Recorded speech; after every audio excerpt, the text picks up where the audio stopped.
Hello, everybody. Whether you're watching live or watching a replay of this, because it will appear in my content section under live, and I'm going to have a break from Inktober Tangles today because I just feel I need it. I'm feeling mushrooms and pumpkins and leaves and skulls and whatever else might come to mind. I'm going to try to keep things fairly limited in the number of motifs I'm going to use to draw today. And I'm actually going to draw them quite small. Um, did I bring the book with me? I did. Yes, I did. I acquired this book. The cover illustration caught my attention. I thought, oh, this is the kind. I tend to get overly complicated and overly fussy and fancy with things. And this, I thought, oh, this just calls to my heart. I used to do things a bit like this a long, long time ago. And I just thought, right, let's see what we can do with this. It's beautiful. It is a book that teaches you how to draw the little motifs. Just gave me some ideas. It's visually lovely.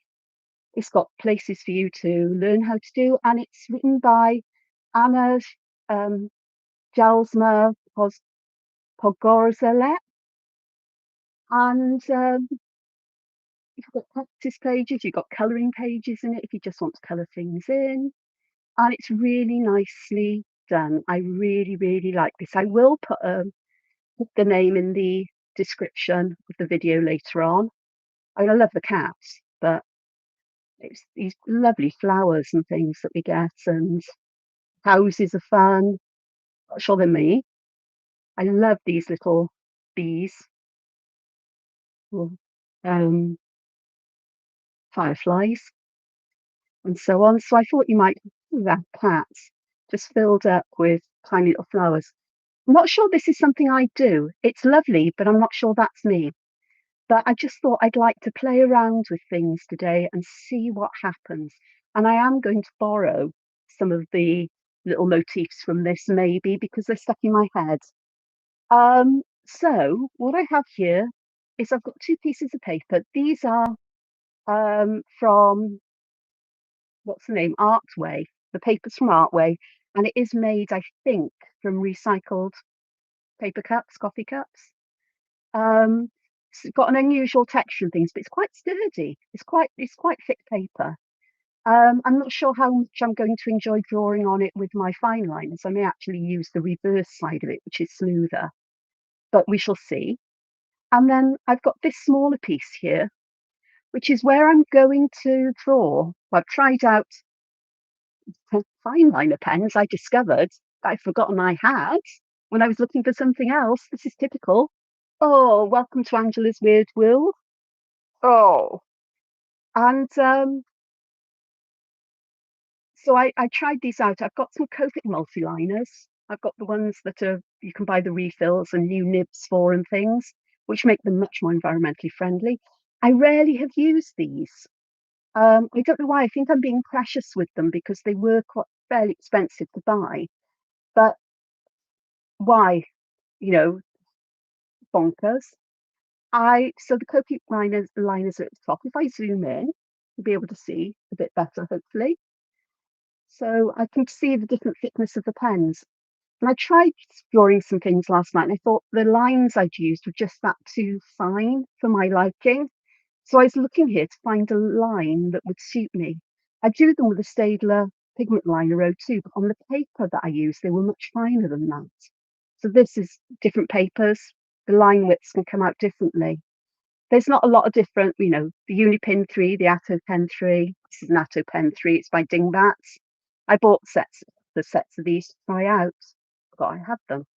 But this one was one that was lurking on its own, so I thought, oh, I'll try that one. So it's an Atto Pen, Arto Pen, whatever, however you pronounce it. A Unipin 03 and the Pigma Sensei 04. The Pigma Sensei 04 is, you can tell, is definitely um, as broad as the Copic multiliner. That may get broader with use, but I think the Unipin 03 or the Atto pen are going to be the pens that will suit me for this. I'm going to keep my smaller piece of paper here because I'm going to draw with you some of the motifs I'm going to use. And then while I'm starting to draw, I can, I'll use the Pigma Sensei for this. I can bring you up to, I can have a chat about various things and what have you, I guess. Things that pop in my mind, what's been going on with me, and so on. So mushrooms. All my mushrooms are going to start with a C shape like that, okay, on its side, because this is the gap where the stem of the mushroom will go. Now, this stem can be as long as you like, short as you like. It can change shape, which I'll show you in others. And then I'm just going to put on this one another C shape on the top. I do want to add a couple of lines to suggest there's gills here underneath. So we're looking at the bottom of the cap, just like that, and mushroom done. I could fill the top with circles, which I'll do with this one. I do like to have a couple of circles hanging off the edge, just to suggest that this goes round. But we can do other things with this C shape. So if we have the C shape bending upwards a bit more,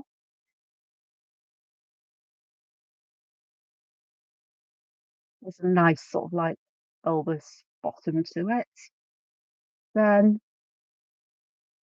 I'll just draw this on the top. Then I'm going to put a couple of lines for stripes in. And again, some bills underneath. And here, I haven't drawn the lines all the way to the end. I've just put dots there just to help. I'll just try something different out. What about other ones? Well, I'm going to draw the stem first on it for this one. You know that sometimes they have like a frilly bottom to them like this. So I'm going to draw that, and then I'm going to draw the C shape around that. And this time I'm going to make a pointy top. And I quite like stripy mushrooms, so I'm striping all of mine today. I think that will be the extent of my mushrooms. I'll change the size, perhaps change the pattern on the top, or perhaps the curve on the top will be slightly different on each one. Excuse me for fidgeting. I'm very fidgety today, trying to get comfortable. I can't seem to get comfortable. If I do add any other mushrooms, I'm going to note them on here because I'm going to use this as a reminder that I don't go off track. I don't go too wild with things and too many things.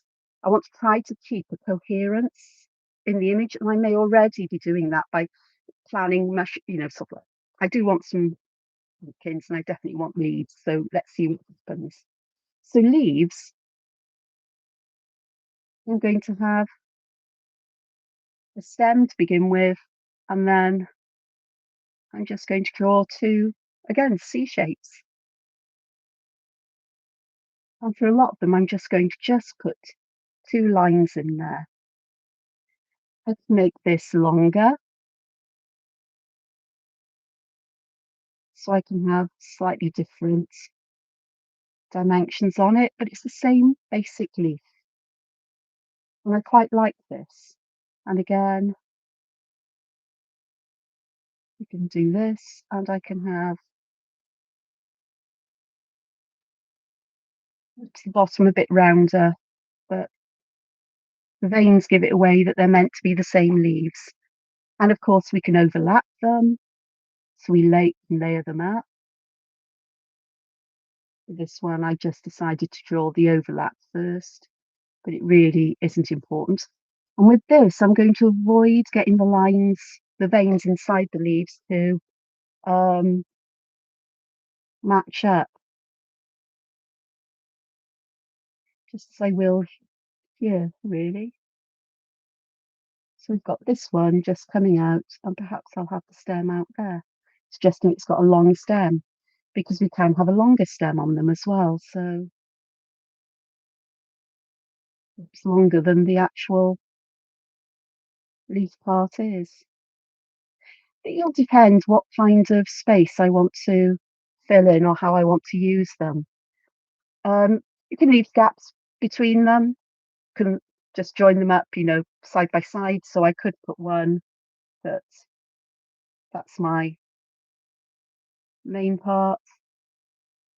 There's the central bit here, and perhaps just a little bit there. And then I've got this gap there, which actually quite pleases me because that means I can use black or another colour as a background just to fill these little spaces in and just help to bring the leaves out. Yeah, which helps with the separating them one from another. Okay, so I've got that as a leaf, but I think I'd like another kind of leaf just in case, and I think I'm going to go with perhaps starting with the stem, but this time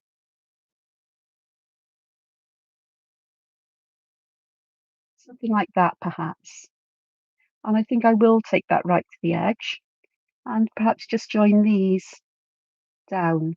Not so sure about that, but I'll do another one as I did originally so I can have a look at them and just see how they feel.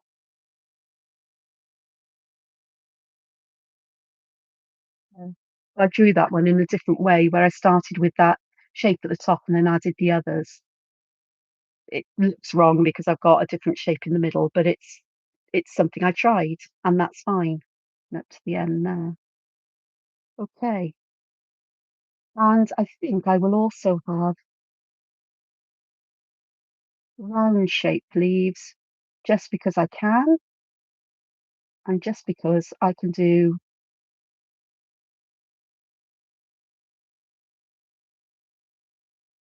that there.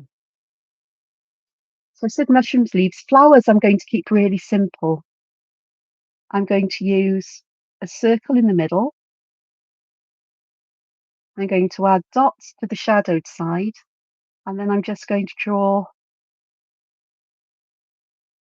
fluffy ripples around it.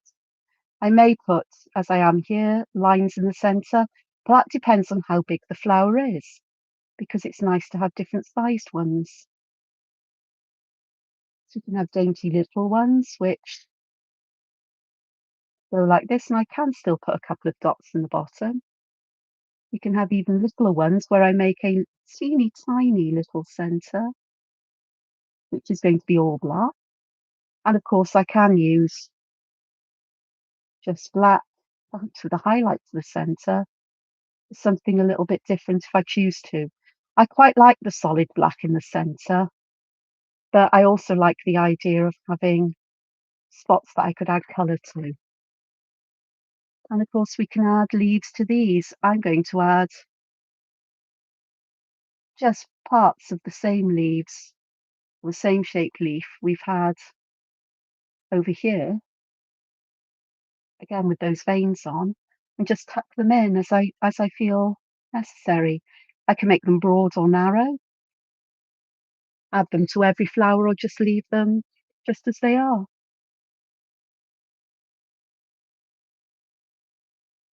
just like so. So I've got flowers.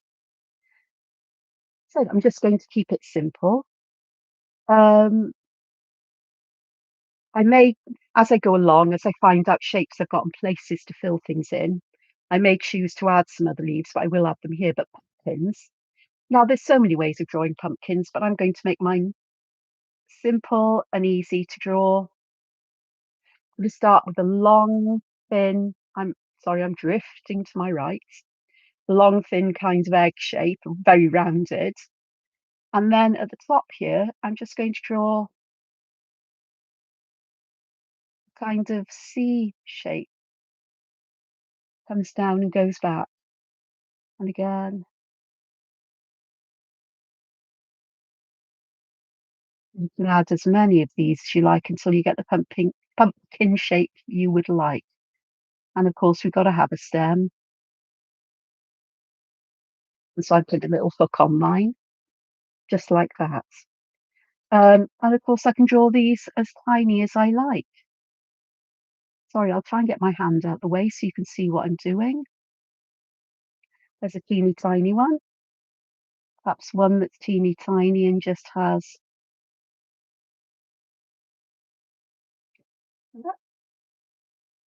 I think that and I might try different kinds of shapes. So we might have pumpkin that has a thinner top and a broader bottom with the first section,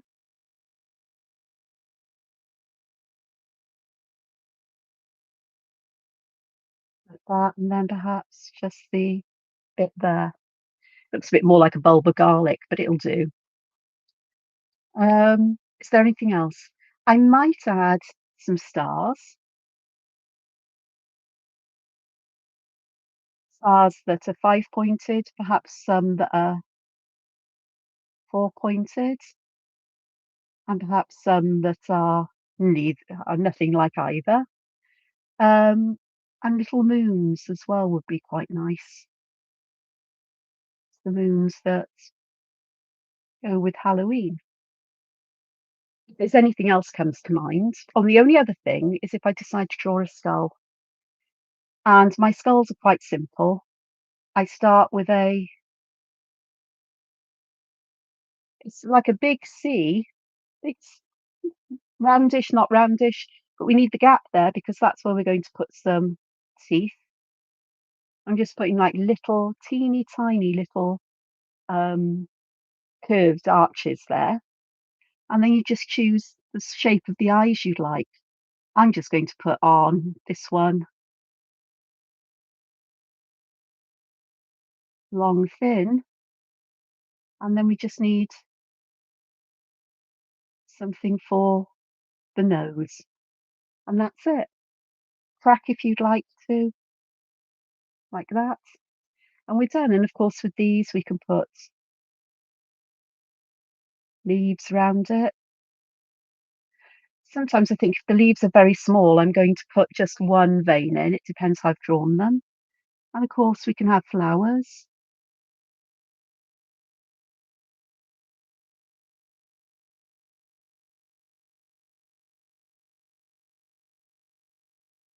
Like so, just to go behind. Or if I want to add another skull here, it may be that I'm going to draw a bit smaller and have these behind the leaves and flowers.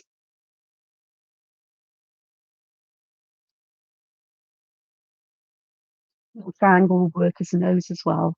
And then I can carry on with perhaps some flowers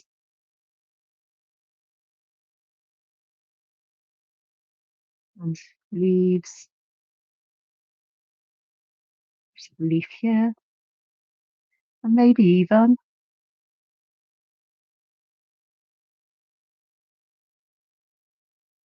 mushroom going out the top as well. And of course, the mushrooms could go any which way you like. I had to make that one bend because the pumpkin there. So these are the kinds of motifs I'm going to use. Now I'm going to keep this in my line of sight, as it were. And before I do anything else, I know I brought with me. I'm sure I brought with me here. I'm sure I brought upstairs with me a ruler. I'm almost positive I did. Yes, I did. I found it because I do want to put pencil borders around here, and I'm going to make them a bit bigger than I ordinarily would because I don't want these to be rigid borders. I want things to grow out from them. I'm using pencil simply because I can erase them later on.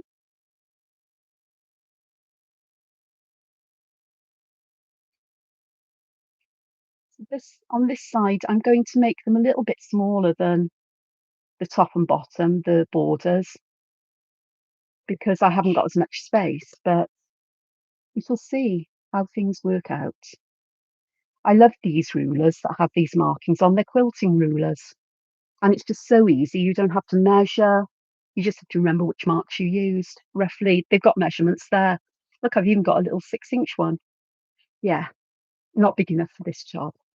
So I'm going to start at the bottom. I'm going to work in portraits. I've been doing all my Zentangly things in,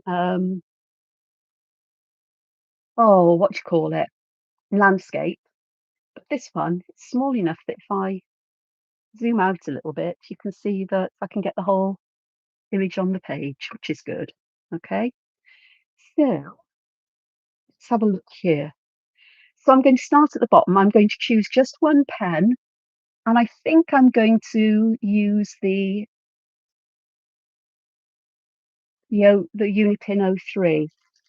So I'll put the rest of them back out the way, so I'm not getting confused. I'll keep my pencil out just in case. Now then, I rarely sketch anything out with a pencil.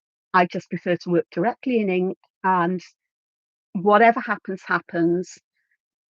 Things can perhaps be considered mistakes, but they often turn out to be happy mistakes or serendipitous opportunities, creative opportunities. And I'm not going to worry too much about that. But if you prefer to draw in pencil, sketch things out in pencil first, then ink in afterwards, please do. You know, the only times I sketch things out are if I'm doing templates for a colouring book for a company. So before I ink things in, I usually ink in digitally. They can make comments, I can make adjustments easily and send it back. And then I can focus on inking in when they've approved it. Okay, that's a whole different kettle of fish. So I'm going to start at the bottom. I, I tend to always start in the bottom left and see what happens, see as things grow and grow out in a sort of organic-ish kind of way. And over here, I'm definitely wanting to start with a mushroom or two. So I'm going to draw these smaller lips than I have done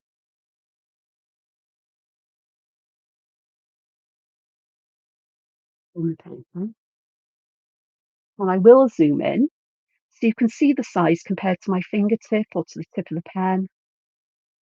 Okay, I can measure it. Unfortunately, this quilting ruler is in inches, so they're about half an inch tall. My other ruler is in centimeters, which is it's about 1.5 centimeters tall. So they are little and tiny, and I am going to have this one sort of like spread out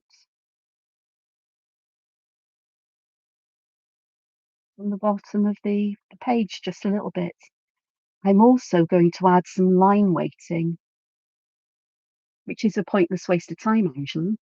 So I'm going to fill in the spaces in between with blank, but I am just going to add those gills in. And I said I like stripy mushrooms, so stripy mushrooms it is, just like that. So there we are, I've made my first mark.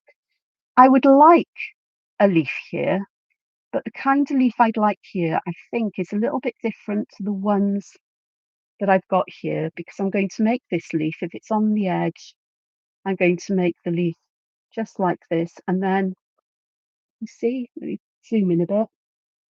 So just like this, and then I can add them in clumps, and I'm not happy with this. It's an old O3 pen, and it's making different thicknesses of lines.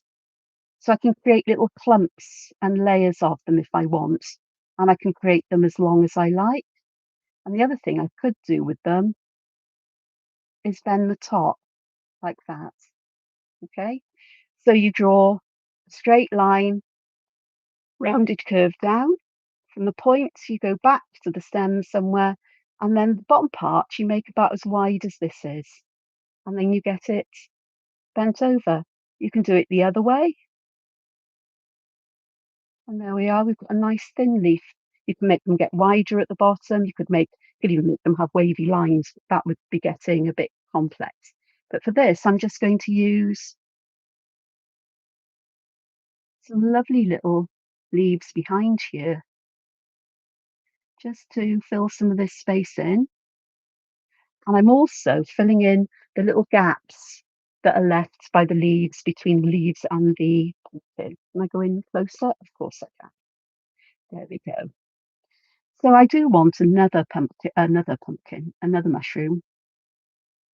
What I can do is I can thicken lines within the structure of the mushroom. So let's do another one. This time I'm going to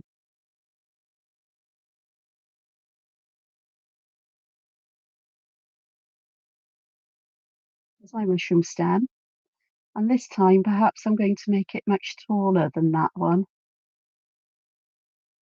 I'm going to make these lines that little bit thicker. Add the bills and then my stripes.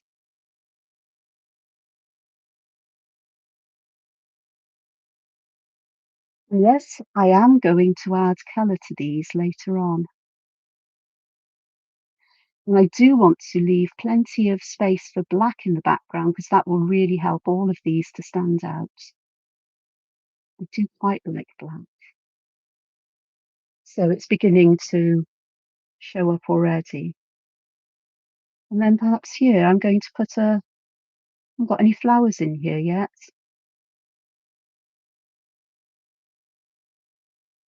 Let's put a little flower in here.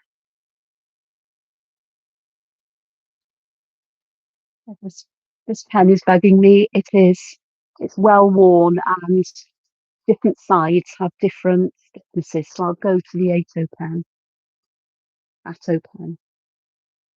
And I am going to just add some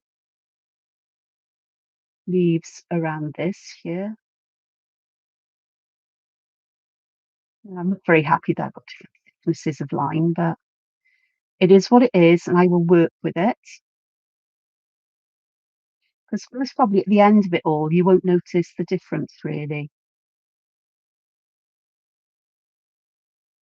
So I'm starting to add some interest here, as it were.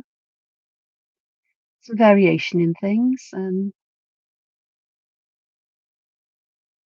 I'm fill all my black in. I don't want patchy black.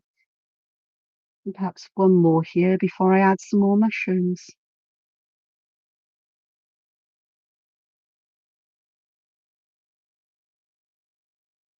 And again, only here. Perhaps one here. And maybe another one just here.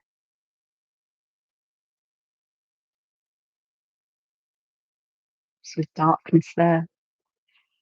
I do intend to add colour, and yeah, it's going to be a bit of a mare because these are going to be so tiny, but I will work it out. I will think on how I'm going to do this.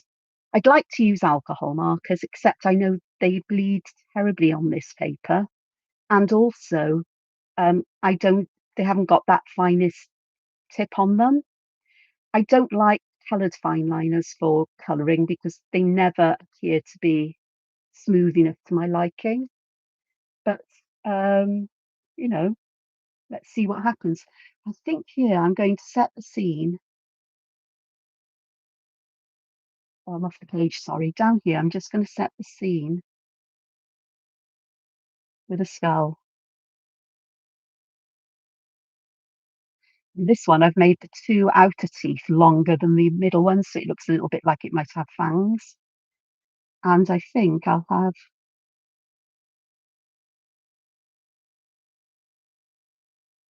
so it's almost wing shaped on these, I suppose, like dragonfly wings in a way. It's a kind of triangular, but with a wider bottom, obviously, and then just add the nose in. Here, I have got some spaces that need black, and I prefer to add the black as I go, if I'm honest, because I get a better idea of how things are looking, the balance of black, and so on. So we've got that going on, and then perhaps just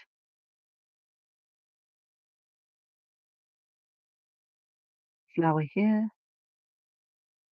there's another one here, and a lovely little leaf there, there's another leaf here, and then I'm going to have some mushrooms growing out of its head and behind its head, because I can. So I'm going to make a very narrow C on this one, C shape, and I'm going to draw a very tall, rounded cat. Still the same kind of mushroom because I'm just going to add stripes here.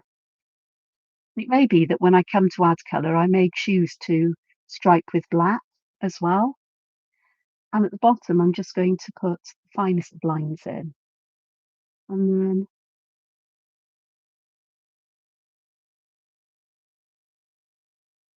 with another mushroom here. Oh, this one goes behind that one. So this is going to be interesting.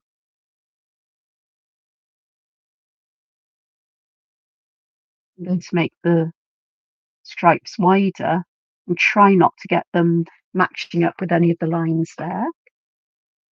And we'll have another one here.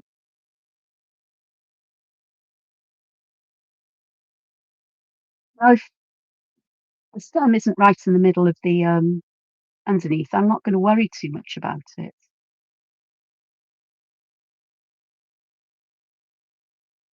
because it will all work out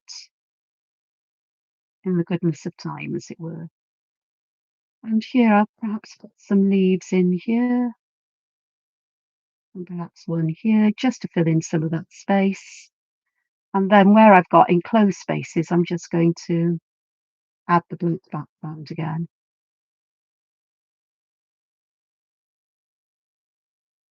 This would take me quite a while to fill this page up. And do you know what? I'm going to enjoy every moment of it. I really am. So I have been, I had yesterday was a complete down day. I actually woke up with a stinking headache that I knew was going to turn into something migrainey or leave me extremely tired as it began to wear off. And that's how it was. I was absolutely good for nothing for most of the day, for all of the day. I did start to do some drawing quite late at night because I had slept in the day and tried some of these things out and coloured fine liners, which I didn't like.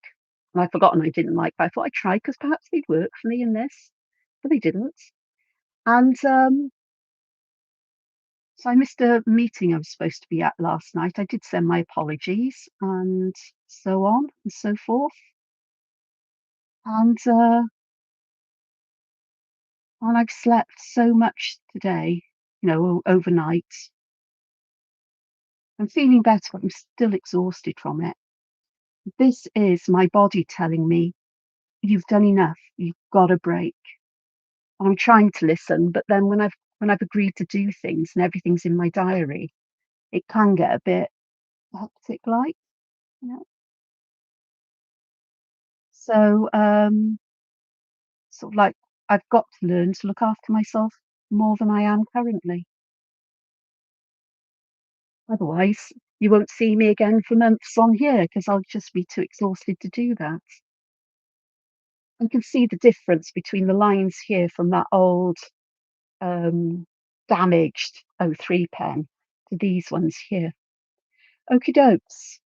So I'm going to add some more flowers here because I do like flowers. And with everything, I don't want to make them so titchy tiny that I can't add colour to them. Well, I'm not going to get complicated with colour. I'm just going to use very simple colours, just single colours, maybe with a little bit of shading if I feel it's necessary, you know, but that will be it. And I will be quite happy with that, to be honest.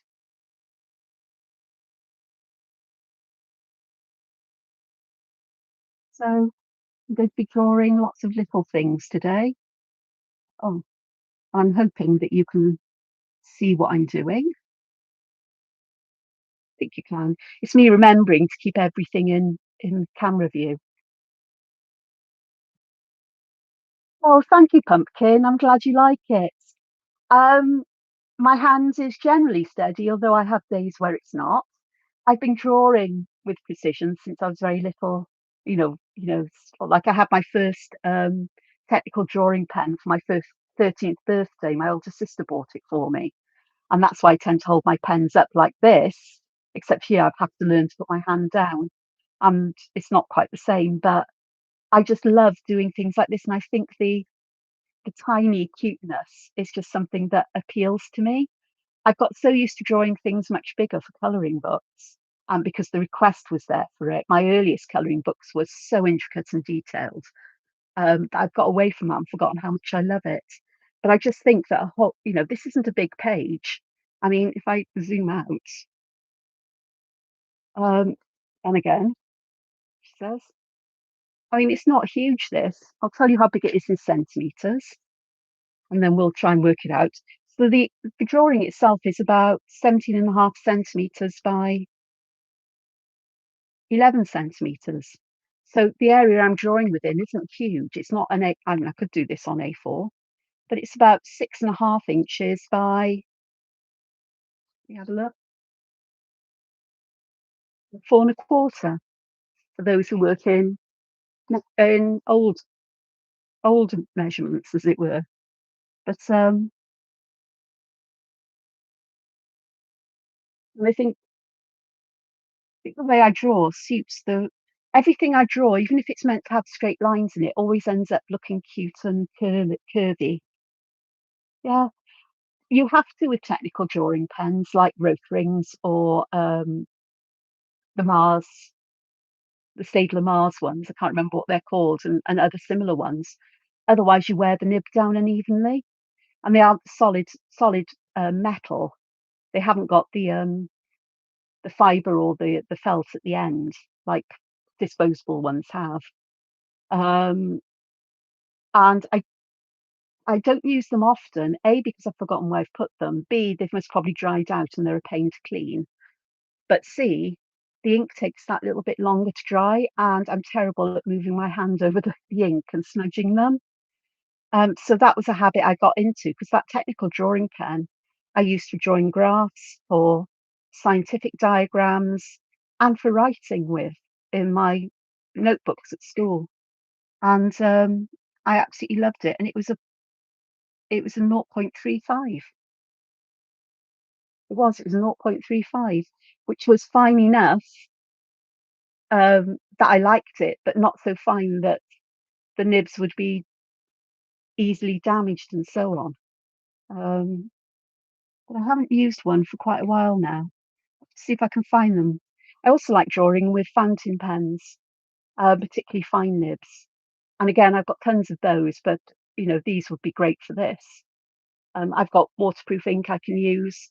I've got a lovely, she's got a lovely, lovely, um, I've got a lovely, lovely Noodler's ink, which is walnut, and it's semi-permanent, or mm, I think they call it semi-bulletproof, which means that you've got waterproof pigments in it, but you've also got some water-soluble dye. And if you add water, the dye flows in the most lovely colours, sort of like warm or coolish, warmish, cooly browns. And if you've used a watercolour background, it will mix and create these lovely, oh, excuse me, vintagey tones. And that's lovely to use. I've filled a couple of fountain pens with that because it's fountain pen safe. Um, but I've put them somewhere safe a little while ago. They will turn up. Things do turn up. Honestly, they do.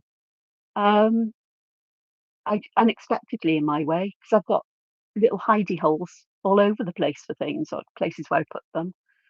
Um, so they're great. I also like um, what's it? It's the Uniball. I think they're air pens, and they've got a roller ball in them. They're rollerball, but it's got flexible points, so you can draw slightly thicker and thinner lines with it. They dry fairly quickly. Um, and don't, once they dry, obviously don't smudge because they've got permanent document safe ink in. Yeah, I can wax lyrical about pens. I've got some. waterproof pens from Octopus Ink, waterproof inks from Octopus Ink, which are amazing, but you can't put them into a fountain pen, not unless you empty it out and clean it straight after. But I have got dip pens I've used them with. They actually might be perfect for adding colour to this with a glass pen or a dip glass pen would be great because they've got fine enough lines. But there we are. Anyway, I better get back to drawing, hadn't I? Because I'm just running out of space here. Okay, I've got some lovely flowery spots here.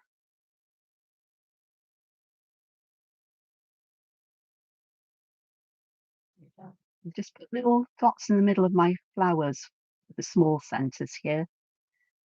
And I've got these lovely leaves going on, which is great. And I think it's time for, oh, let's have a look at putting perhaps some different leaves in here just for a bit of variation. So I've drawn a long, thin, I will zoom in, long, thin stem. And I'm going to put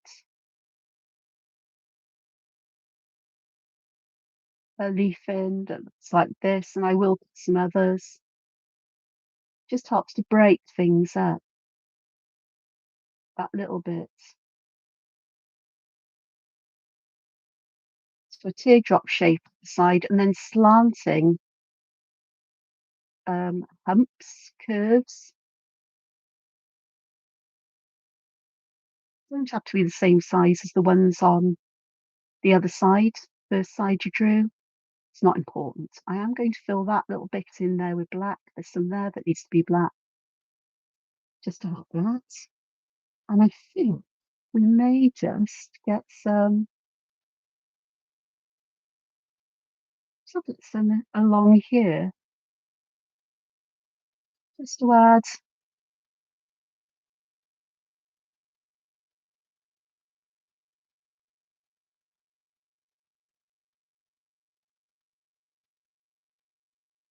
interest here, and just to start creating little spaces where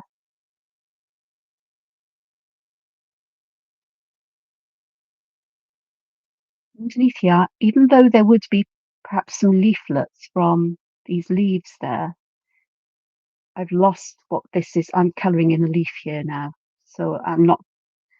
We could lose some leaves or not. I think we'll be okay.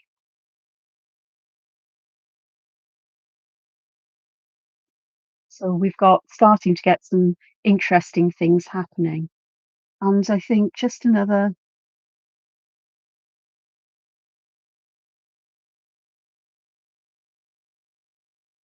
few flowers here again, just some leaves. Didn't think, I'm not sure I need the veins in these because they're definitely leaf shapes. Oops, sorry. Gone off. Hello there. Um, is it Annette? Have I got your name right this time? Infinite Awareness. If I've forgotten it, I'm sorry. It's lovely to have you here. Today I'm having a break from Tangle, um, Inktober Tangles, and instead I am drawing a very intricate drawing. I'm making a start on it. It's much bigger than what you can. I mean, these are tiny. If I zoom out, you can see if people come in. Oops, wrong way. You can see the size of the paper and the pencil lines drawn on it. And this is as far as I've got. Mind you, I did start with this where showed what I'd done with some multi-liners. So I've got a guide to the thickness of the pens and which one I'd like to use. These are examples of the mushrooms and other motifs I'd like to use in here. And I'm just going to put them together in a way that gives that feeling of autumn. I haven't got to a pumpkin yet, but we shall see. Right here, I'm just going to fill this in with black because I can.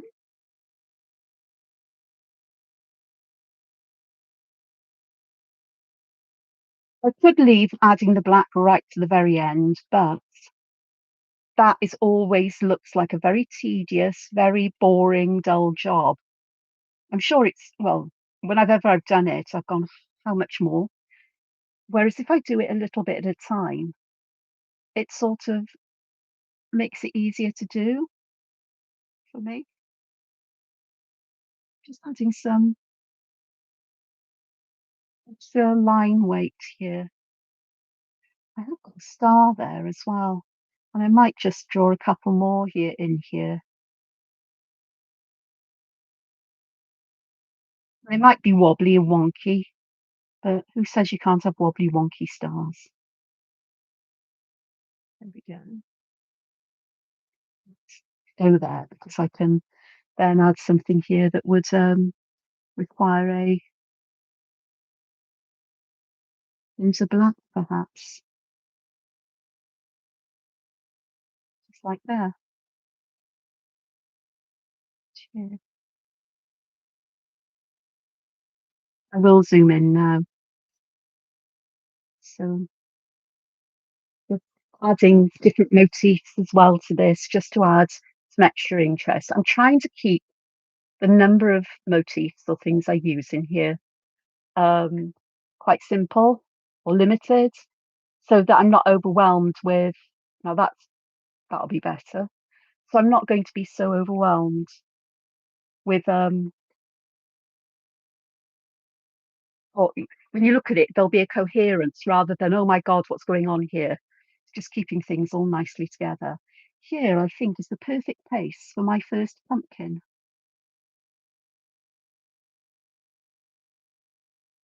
So I'm starting with that elongated oval on this one, and then I'm going to add like C shapes, but I want a little bit at the top here because I want to create a hollow for my stem, and then perhaps we'll have one here that is hiding behind it.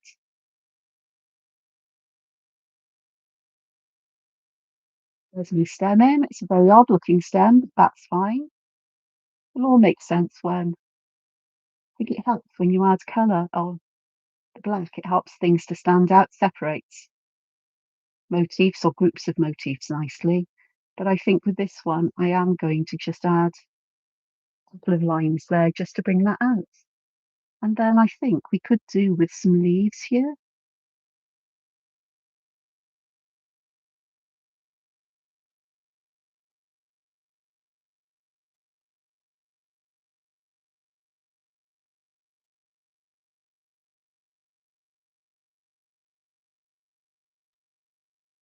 Bushy. And I'm going to add a flower at the bottom. To add my pencil line in and the black there. I'm going to add some line weight to my flower, and then I'm going to add in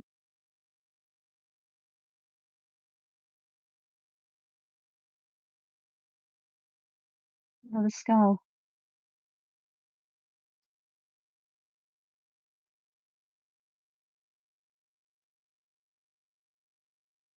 Leaf here. It's great. You can draw them any size and stack them, the same as flowers, really. They really do work out nicely. And that centre of that flower will be black. And then I can just add perhaps another leaf under here. So, and perhaps another one there just to fill that little gap in. Okay, yeah. So this is where I am now. Been getting to get more Halloweeny, isn't it? Okay, more mushrooms because it's the mushroom time. So for these ones, I'm going to draw the stem first. I'm going to draw C shape around the stem.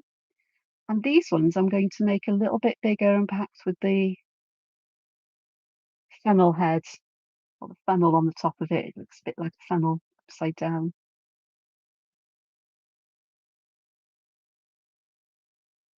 And all my mushrooms are going to have stripy tops because I like stripy tops. Bottom here, I'm just going to put a couple of lines, slanty lines, just to add some interest there. And then I can draw in the stem. The drawing in the stems, it helps me to position my mushrooms better than if I didn't draw them in. Yes. 'Cause I can determine which way the heads are going to be going and so on. It's not so easy for me if I draw that C first. It's just my preference. This one I'm going to put some wider stripes. Why? Well, why not? And then this one, perhaps I'm going to get a very spindly stem, which has got a curve at the top, so this one will be mostly bright. I said mostly, I didn't mean it was going to be totally upright. And symmetrical sides? No, we don't need symmetrical sides on these. They're mushrooms.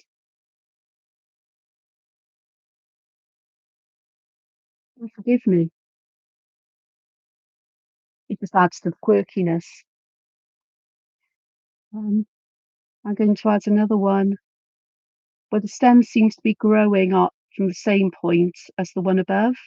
And I'm going to make this one a smaller mushroom because it would look like it's that little bit.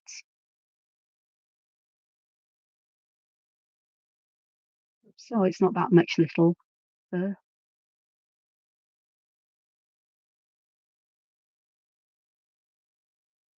And then perhaps one that goes up this way. Again, sharing this stem so far up. And then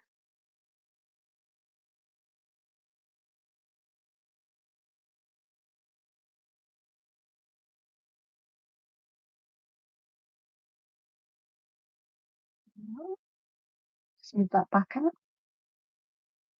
Just need to turn this on the side so that I can add the lines.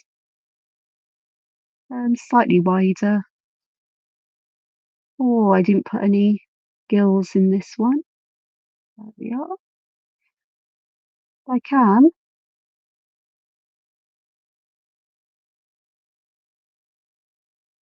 Just going back and filling in gaps where I can see them, tidying things up where they need tidying up.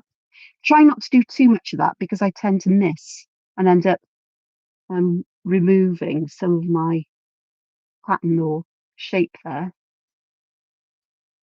With these, I wouldn't mind something in these little gaps. And I think here I'm going to put a little moon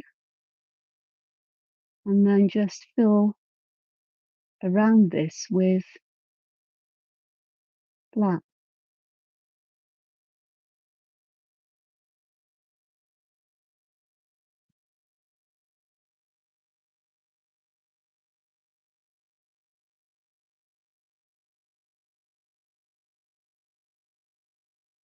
This is definitely a big black spot there. It's totally enclosed. It's too small for me to add any detail to it. This one, I could close it off. Again, I'm going to fill it in all in black because I also know that should I want to add, say, stars or little dots representing stars, I can do that with a white gel pen later on. But I just think it's more important to get the black down because I don't think I've got space there really to have anything else in there. And perhaps this is a lesson for me that perhaps I shouldn't be having these going off or the stems going off at all kinds of crazy angles. If I didn't have crazy angles, it wouldn't be me. I'll leave the others as they are for now. But here, I think it's time for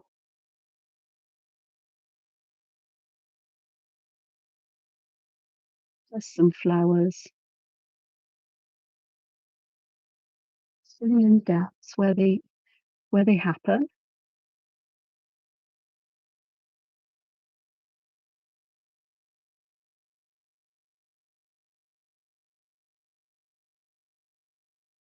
There. I will add some line weight to some of the leaves as well, just where they overlap and so on.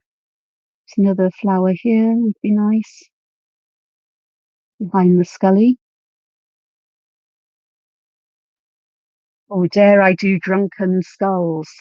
Drunken party skulls. Drunken skulls with party hats on. My favourite things. They make me giggle. Oh,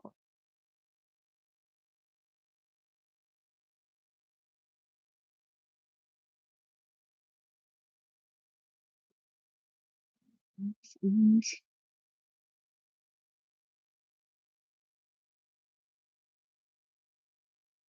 I thought the black centres will work so much better in their way.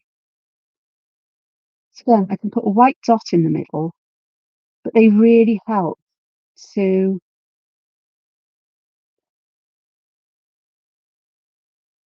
focus on where the centre of the flowers are. So I could use a white gel pen. I could even use a coloured gel pen to add something there, or um, metallic, metallic or glitter pens would be quite cute.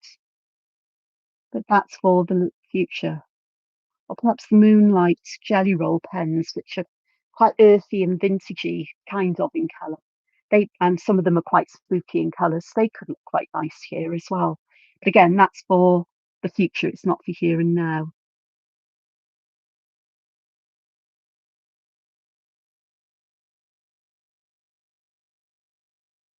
I'm not enjoying drawing with this pen at all,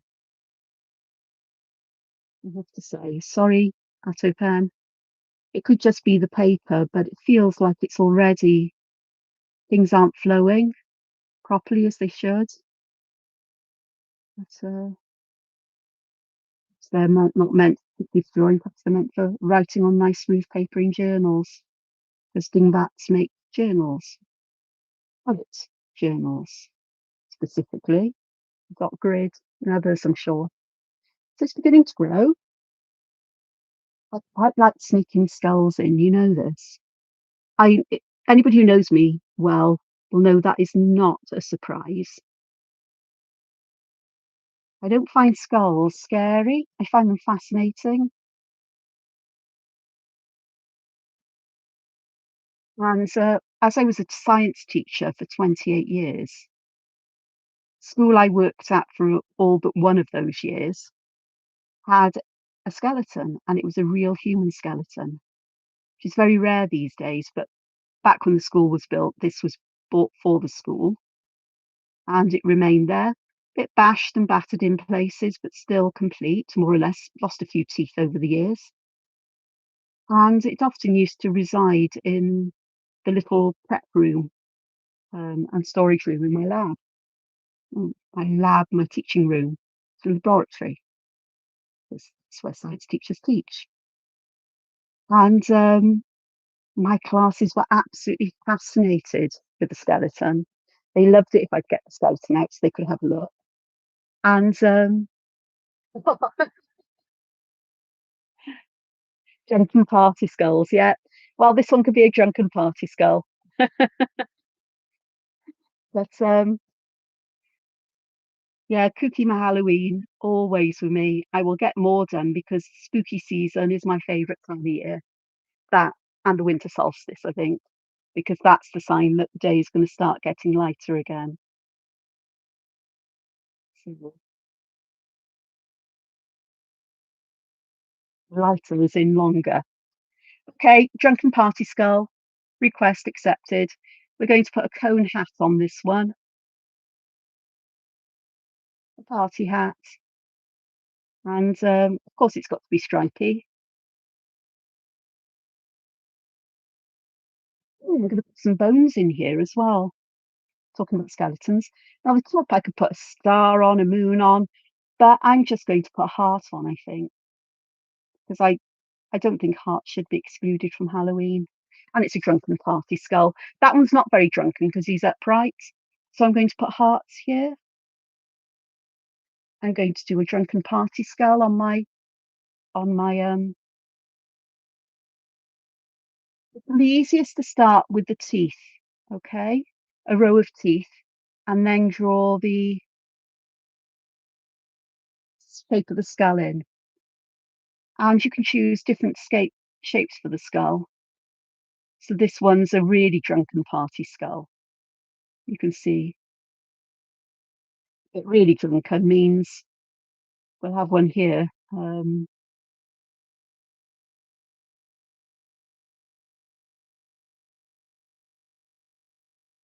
So, and he's going to be very skew-whiffy.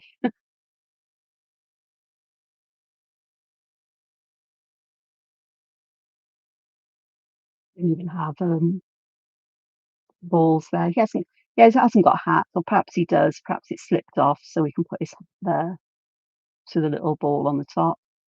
But I think I could have them going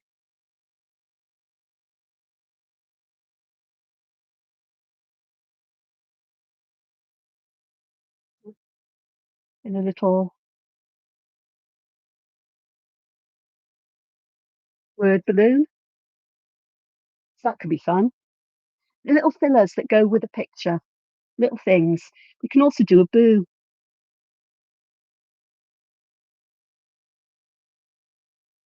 It's sort of like what the kids at school used to call bubble letters, like this, and perhaps with a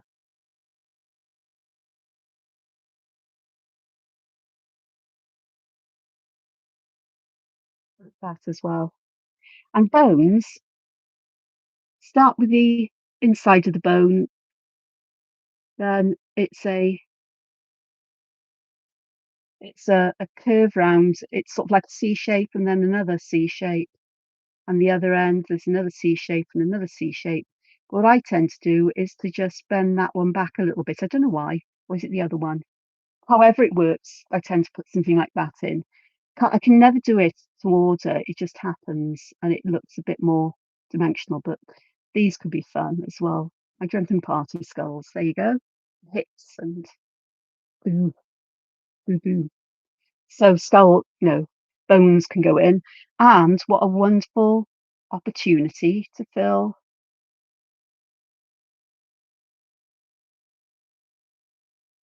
these spaces in with just some bones,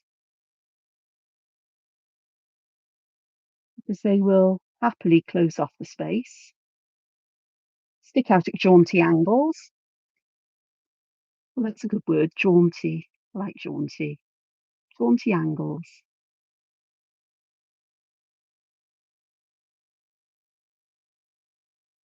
I have a lot of jaunty angles going on here now, don't I? So we can have my another bone going up here, very thin one.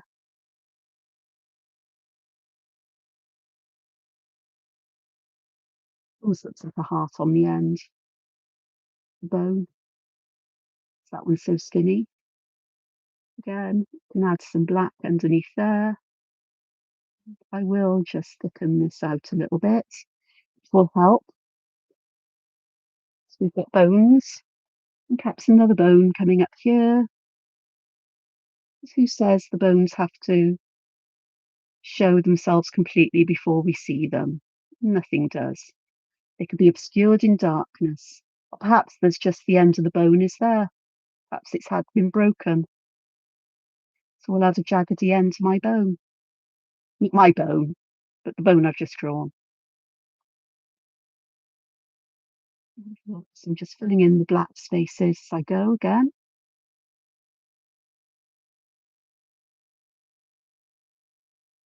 And then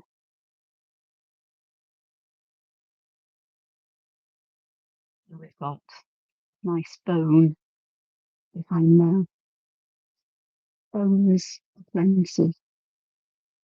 Another one here.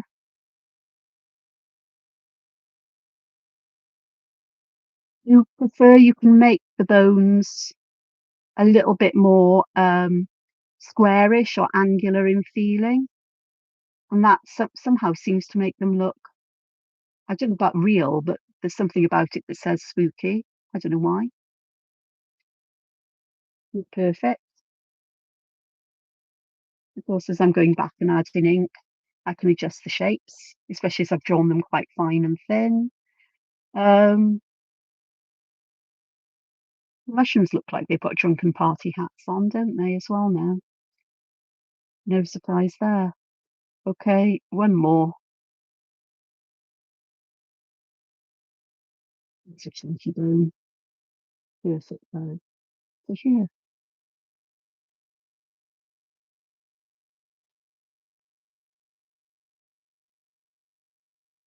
we go. So forest of bones. And I think in keeping, I'm just going to add some line weight. I think I am going to have to use a thicker pen because I keep going back and thickening these lines up.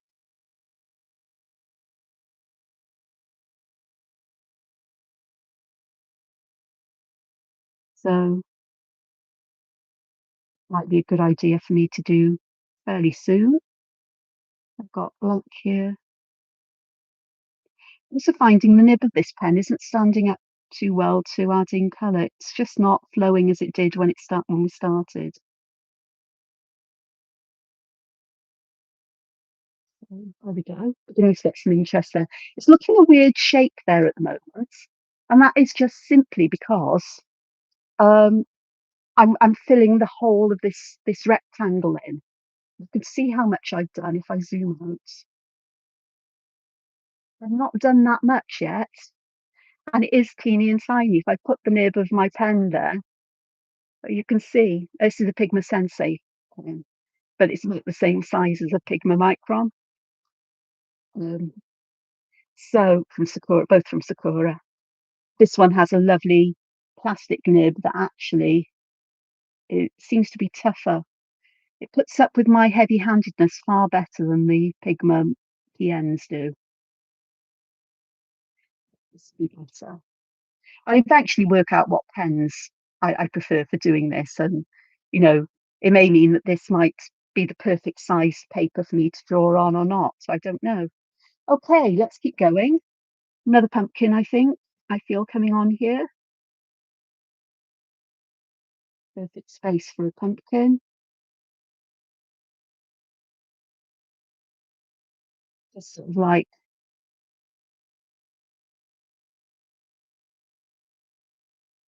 lurking behind this star. And again, I'm just going to add some leaves here to give me the spaces I need just to fill those in with blank. And perhaps here,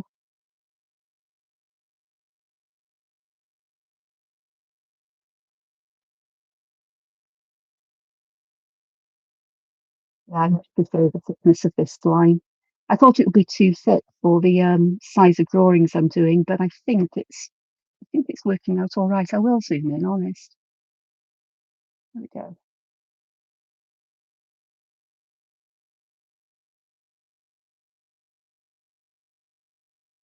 So shout at me if I go off screen, but I wouldn't hear you. Just have a quick look and see what people are saying. Oh, thank you. Yeah, thank you. Thank you, Annette. I remembered. See, something in my head took it in, even though I'm not with it quite, that my brain is suffering from. Still, I had a migraine yesterday, migraine headache. I've overdone it, overdone social, being with people, having things to do every day, and the lights, the noise, the I love driving, but the idiots on the road and various other things. And yesterday, the migraine was to tell me, Angela, you've got to rest, you've got to stop now. And that's what I did. And although I'm here talking, it's very much in a controlled environment. And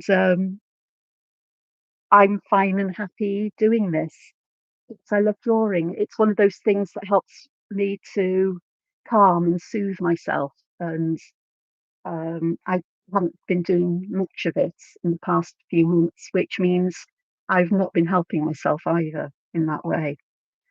Okay, so we've got these. I've got some leaves around my flowers here. See them? And I'm going to add some more flowers in as well. Because I just love the new flowers. And I've decided that I want the middles of the flowers to be black. It's in keeping with Halloween, but it just makes everything seem, it seems more focused and centered on the flowers, if that makes sense. That you can detect they are flowers rather than anything else.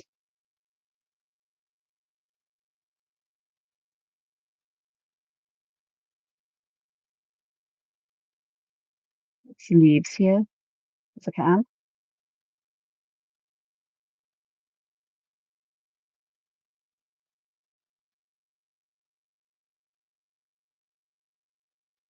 Mm. So I will leave over here as it is just for now. I'm just going to go back over the edges of the flowers where they're particularly fine, so that I'm guessing the thicker lines now in unison, or in sympathy, in harmony, symphony with the others here. Now here I do want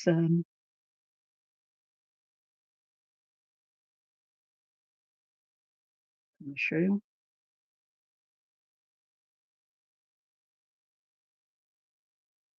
In here, and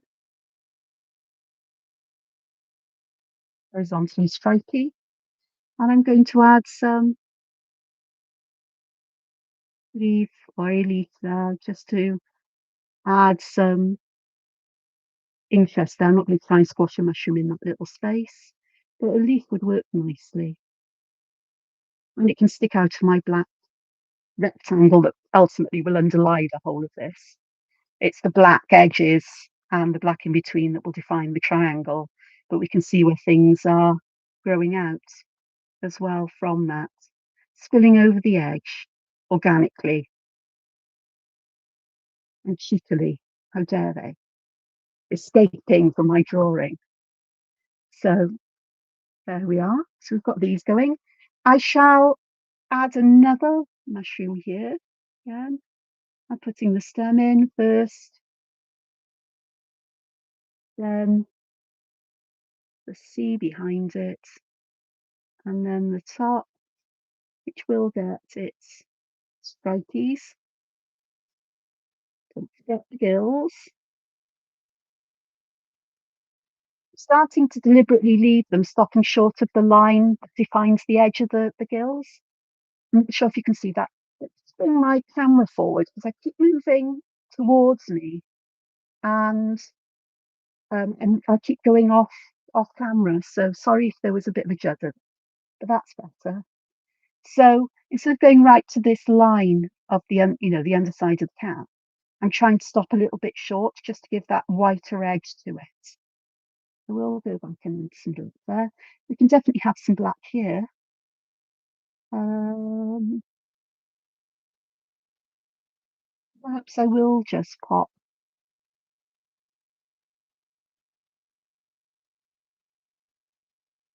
this kind of star just pop behind all of this.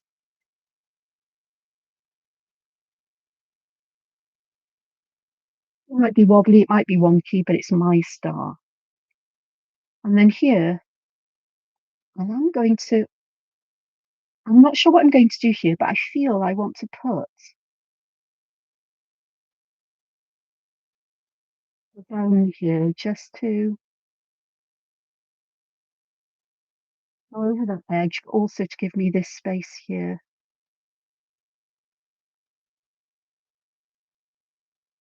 I'm glad I added bones to the list because they're going to be quite useful for adding things as well as, leaves and so on. And perhaps, oops, a little bit of white there. And perhaps just one more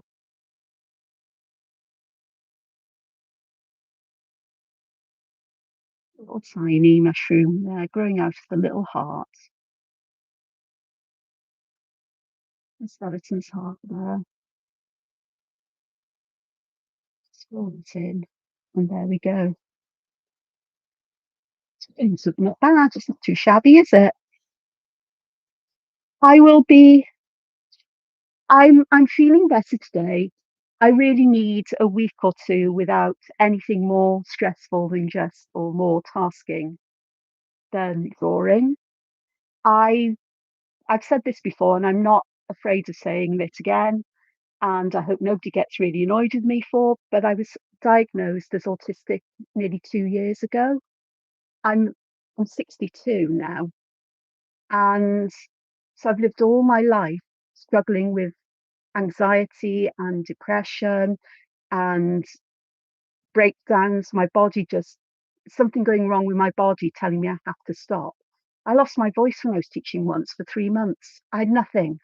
And I even had a camera down my throat and there was nothing wrong. So it was obviously something else that was saying you need a break from all of this. And I've learnt somewhat to look after myself, but now as I've got older, as I've hit menopause, it's all come together all at the same time, and it's an overwhelming amount of changes in my body, the changes in how I feel, combined with that realization that I push myself too hard, that I notice things are happening with me, like after I've been speaking with people for too long a time and I can't find my words, my brain gets tired, my thinking gets sluggish, I can't, and it's beginning to happen now. But it's all about learning to manage it. And at the moment, there's been a number of things that are new and happening in my life, which have added possibly too much. And so I've got to look at a way of dialing things back, or, you know, I've got decisions to make about what I take part in, what I don't, how much time I can give to things, because I'll end up not being able to do anything for a long time again. And that's not good. So art is one of the things that helps me to calm and balance. It's something I can communicate with people without using words as well, I guess. I mean, this is going to be so much fun. It's making me laugh as I look at it now, especially as I look at it on my screen because I can see it from a distance rather than with my nose up close to it. So I'm okay, but all of these things do have a knock-on effect on how my brain works, my emotions, and also on my digestive system. You know, it doesn't help IBS at all. But I'll keep going forward and we'll see, I may have to say sorry, can't, no. But I ain't giving up my Welsh lessons. I love my Welsh lessons twice a week, and there's some other things I love doing in a week. But it may be that I've got something else that has come along that may be too much, but I shall see what happens. But there we are. So, Kins, and oh, we need a little bit of some lines and dots along the stem of the pumpkin there. Okay, dokes. What else? Oops. Oh, noticing little bits of white where I've added ink, and I'm sure they weren't there. Perhaps it's maybe a function of this paper. Okay, so let's have some more mushrooms. Let's have some that have got quite chunky stems, simply because we can. There's nothing that says I can't. It's my drawing. So with these ones, I am tempted to put some of the more traditional mushrooms in here, but I think I'm just going to stick with stripy mushrooms, to be honest, because I just think they will everything. Oh gosh, I've just filled in the underneath there. It was silly. It's okay, we'll work that one out. And then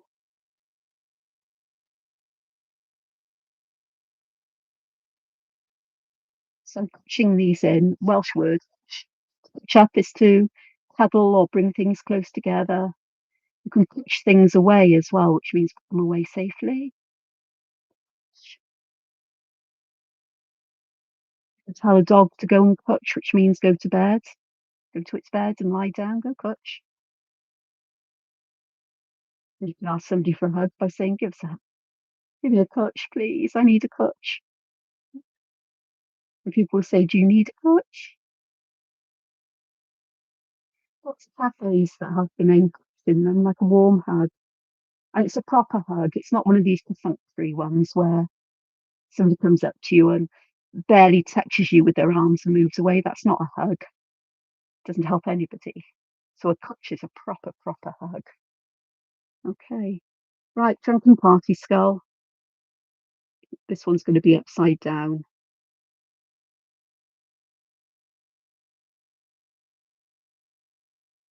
amongst the mushrooms. I'm going to turn it that way so I can get its eyes as I want it.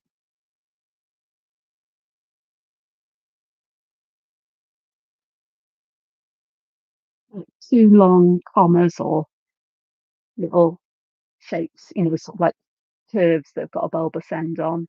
Looks a bit sad, or hungover. Just going to slow down. And I'll add some more mushrooms here because we can.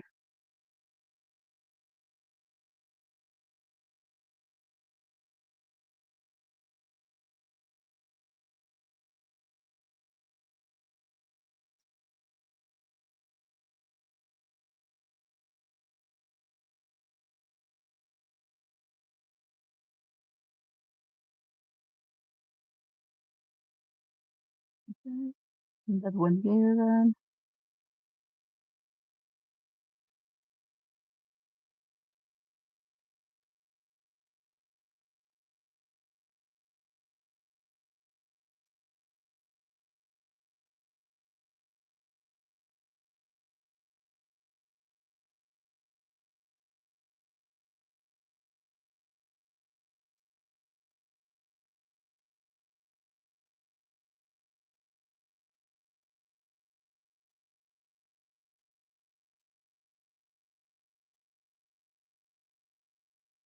Where my mind's going, I'm just engrossed in drawing. I'm unable to find my voice at the moment, or get my thoughts out. I think all I'm doing is just thinking about how I'm going to position all of these mushrooms here around this skull.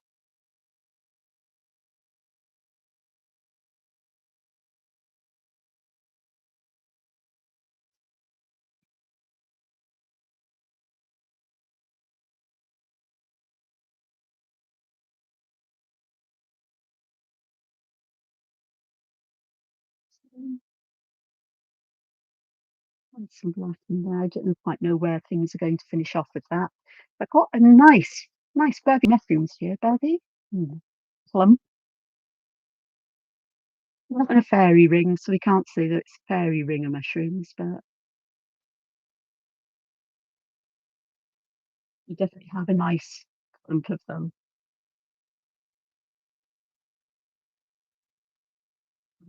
As well.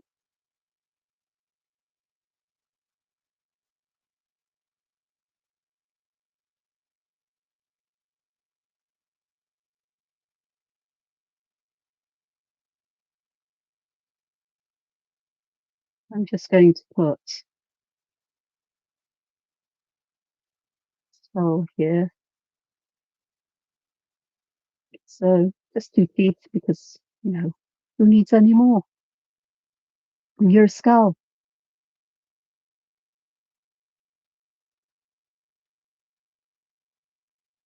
A song. Nobody knows your name when you're gone. Da, da, da, boom, boom. You're a stranger. Yeah, when you're strange, nobody knows your name. There you are. Who sang that? I think. There you go.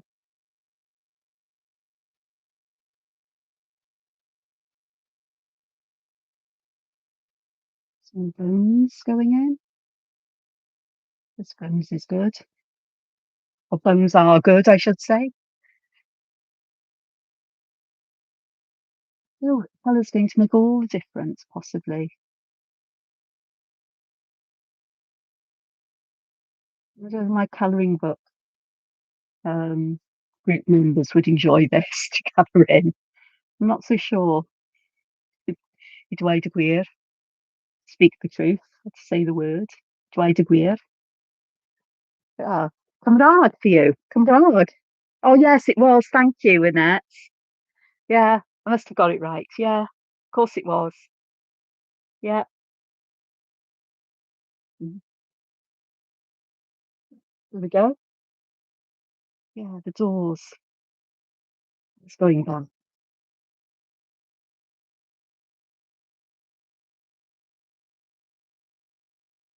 Time for some more leaves, I think. There's just one up here. And perhaps another one just going here. Who says we have to have them? Yeah, it's nice to have clumps that are looking a little bit different.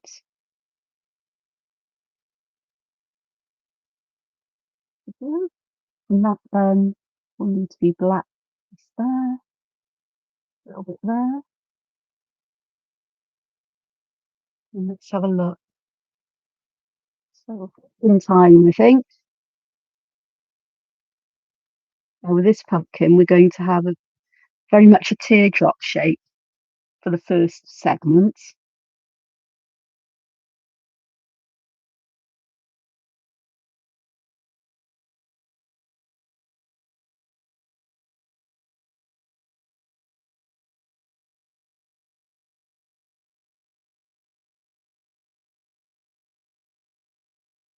So it looks a bit garlicky, but it's fine because the curly top on it will give it away as being pumpkin, literally. So this is my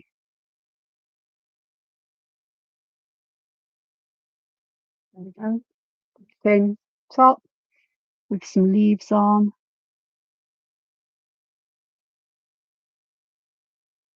I was enjoying this. I'm finding my lines are beginning to get still not as smooth as they were, not as curvy, but it, it's subtle. But I feel there's more corners to it, less smooth corners. Lizard King, Lizard King, Lizard King.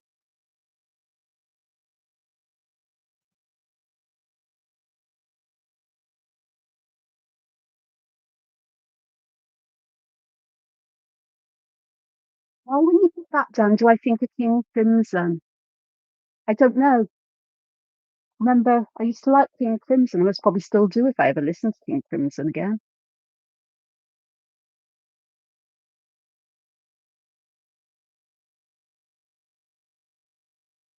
I am going to ink these edges in. So, but in here, I'm definitely going to have a little star just shining away in this darkness around this pumpkin.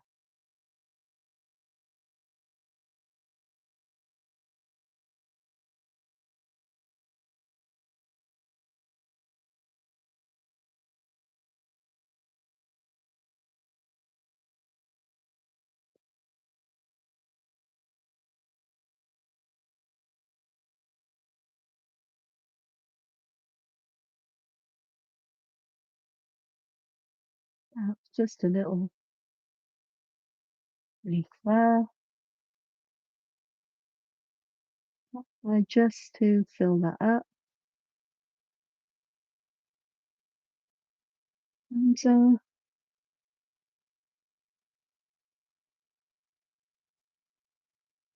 why did I fill that in with black? I don't know.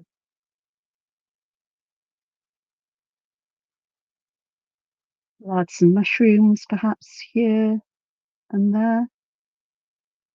These ones will have quite long stems. The top will be like that.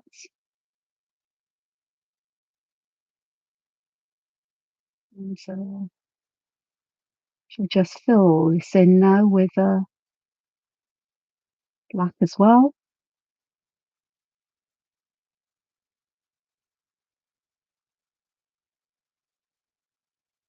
I could have left chosen different colour to add to the background. A lovely deep, deep purpley blue or indigo blue would be fantastic, I think. But it is what it is, and it's black is good enough as far as I'm concerned. And let's have a look here. So I can just get another mushroom in there. Yeah, we can. And there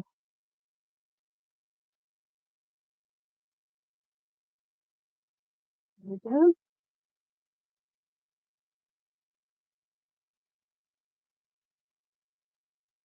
And I'm going to put a. Do I want another mushroom there? No, I think I'll put a flower there, 'cause I haven't used a flower for a while.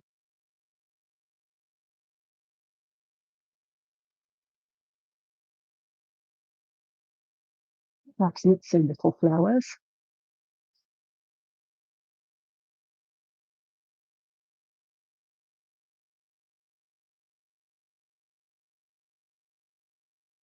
Quite nice to use flowers, I've realised here now, because they're adding a bit of a break to the black as well. They're adding that little bit of contrast, lightness there.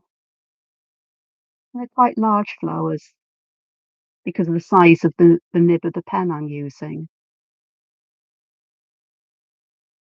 They seem to work quite nicely.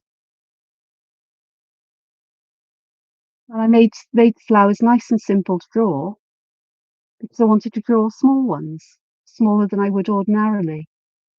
Whereas you can't get the detail in, to say, but you can still get the flowers. We know they're flowers and we can use them however we wish. And they almost look like weird eyes as well with the black centres.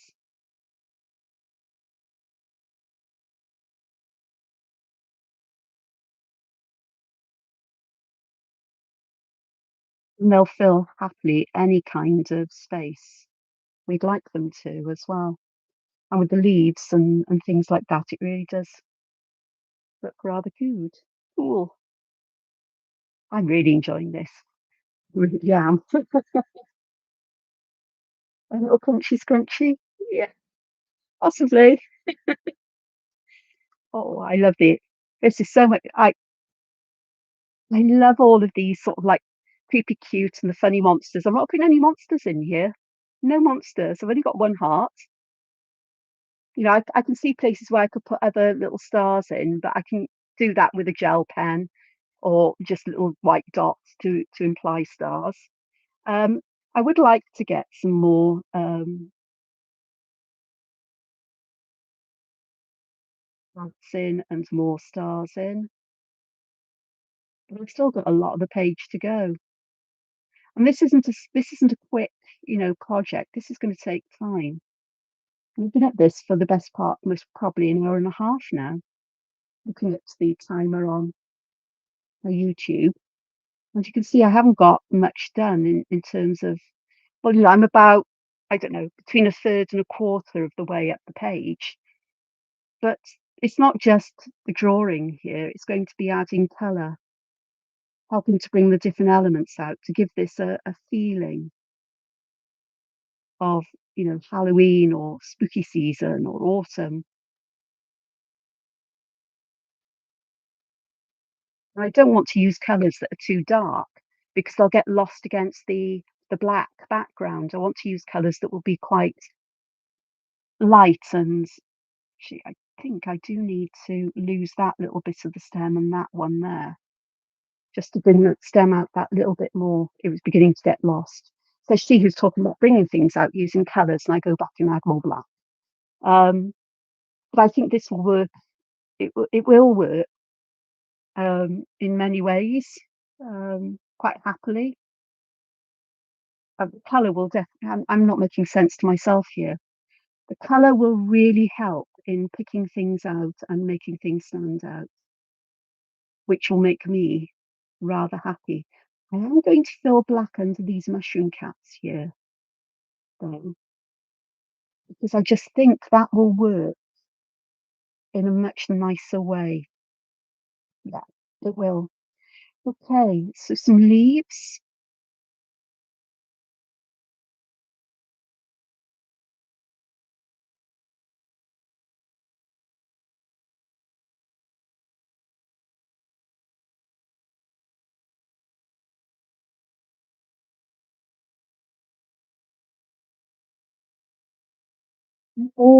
I was just thinking, I really admire people who can draw with very fine pens and their work looks amazing. When I do it, it just never feels right to me. You know, saw me start with was it a point 0.3, a very fine one, or point 0.2, whichever, and it just didn't feel right. And I've gone back to a Pigma Sensei that's got, it's supposed to be a point 0.4, but you know, this one's been used, so the point is a bit, you know, thicker and it's a bit flexible as well now. Um, it just feels more natural to me, or there's something about having the thicker lines that just feels right to me. It feels like you're making a statement on the paper. This is how it feels to me. I'm not saying I'm right and everybody else is wrong. I'm saying what's right for me. Is it feels that things are put on the paper with deliberateness, with that statement that we're here, we're staying here. You're not going to argue with me about it, or I don't know, with some kind of clarity. Perhaps it's the way that I've drawn so many colouring books and things like that, or that I like things that have distinct def lines that define an area, um, with distinct patterns as well. Although I will go for organic swirly and fill the whole page with organic and swirly and strange patterns. Though I am known to leave white space.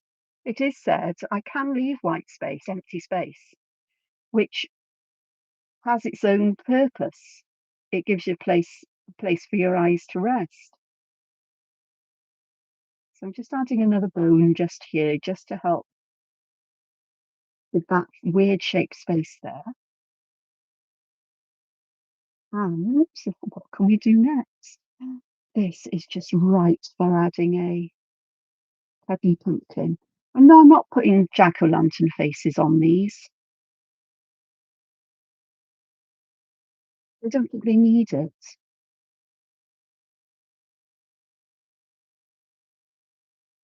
I don't know why I'm going like this with my pumpkin, but we've got a pumpkin that's very strange looking.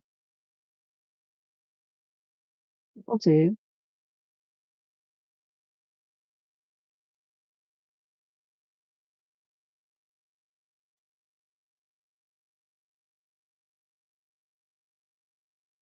Maybe black under here as well.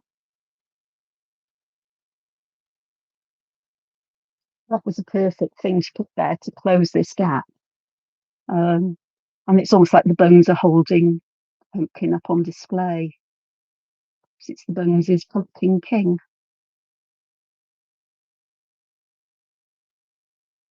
There we go. It's a bit of a mess there. But again, if I try to tidy up too much, I'm going to lose the definition in so many ways. I'm constantly going back and fiddling with things, trying not to lose too much of the white, but just trying to define shapes and spaces just that little bit more, even to the point that I might actually put a couple of nips in this bone as if it's been chewed on. Actually, that's quite fun. I like that. Okay, where's all my bones? Not my bones, but the bones in the picture. It's quite fun.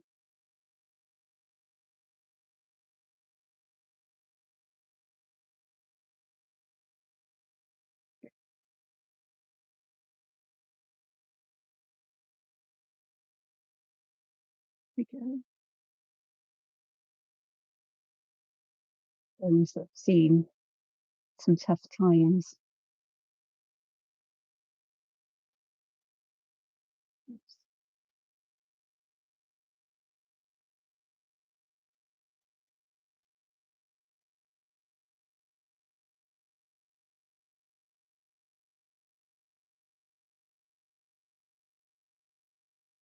Bones or a skull.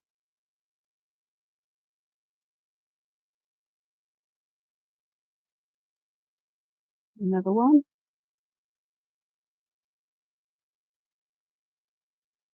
No party hats this time, but I will find a place where I can put some with party hats on. And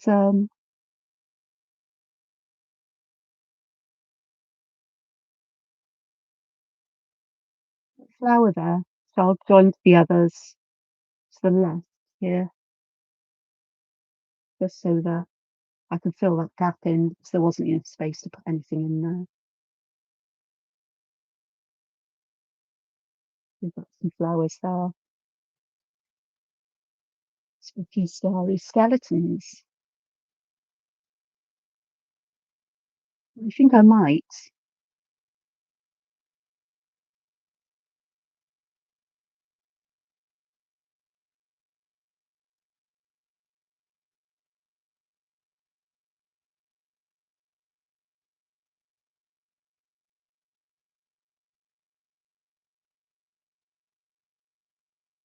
It looks like odd, but it's supposed to be boo. Mhm. Boo hoo.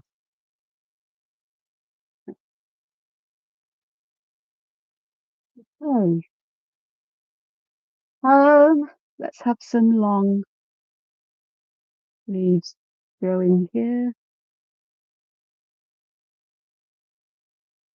It's that kind of way. See,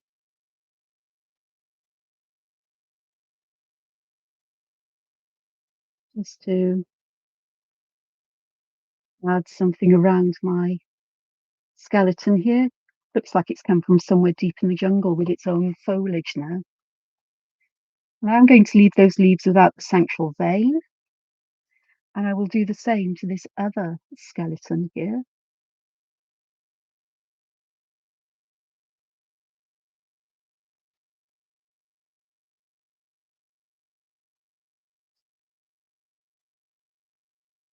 It'd almost be feathers if I was to colour them in bright colours, perhaps with a top of yellow and the rest red. It would look like, well, it might look like flames, but it would definitely look like flowers. Or not flowers, feathers. Feathers, Angela. Feathers and flowers are not the same thing.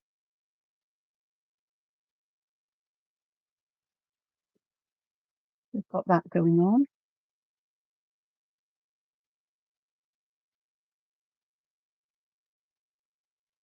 Um, I haven't used many different kinds of um, flowers or foliage here. I'm going to go back to this foliage for a moment.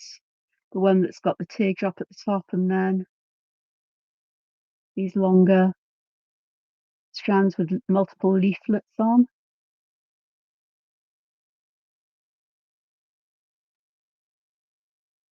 And then I can use the space where all those little trap spaces that frond, that branch of leaves made, just to fill that space in and define that. And perhaps I'll have another one just going here, perhaps not as long, growing from that particular bone.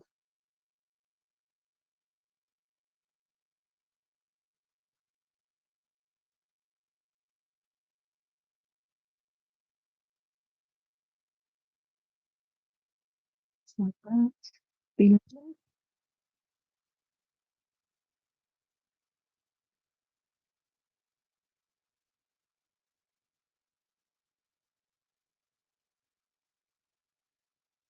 This is a different way of drawing a mushroom without showing the gills. So I'm drawing the top first, and then instead of drawing that C shape at the bottom, I'm just going to join this with a curve down, and then I can put the foot of the mushroom in. Okay, and it works just fine and dandy. And I am just going to put stripes on it as well. Just a different way of doing it, and I think in many ways better for me because I've had been struggling with the gills, haven't I? Really should use a different size pen to add those, I suppose. I use lots of supposes then. Starting to lose the plot with what I say. It's about time for me to go, right, time to back up a bit or to do something a bit different. So let's have a look. It's going to add the black here.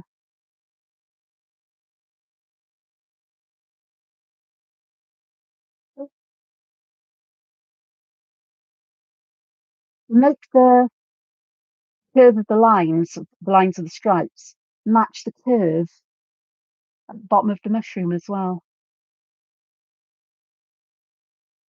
So we've got a curve going down like this. I'm just going to add the stem like that.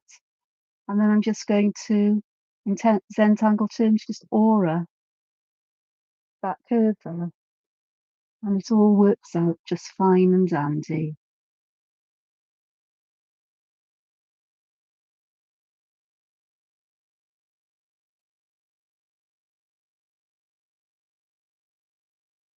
Put them behind each other, it adds layers to the drawing as well. And we've got all kinds of shapes here. This one is clearly a closed space, so I can fill that in with black.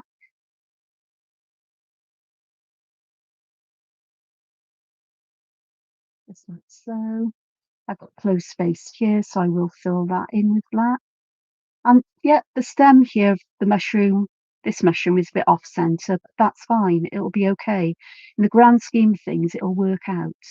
And perhaps I can just pop another one here, perhaps drawing that stem there and just filling that in. So it looks like it's bending at the bottom and going behind this one, perhaps, or growing out of that one. And then we can have one here that will grow outside of my board, my edge of the page. That is perfect because I can fill that gap in. Just there. Again. Close space there. And what I really want now is another closed space with this one. So we can do that and we can kill two closed spaces with one pen stroke or a couple of pen strokes with one mushroom. I don't mean kill literally.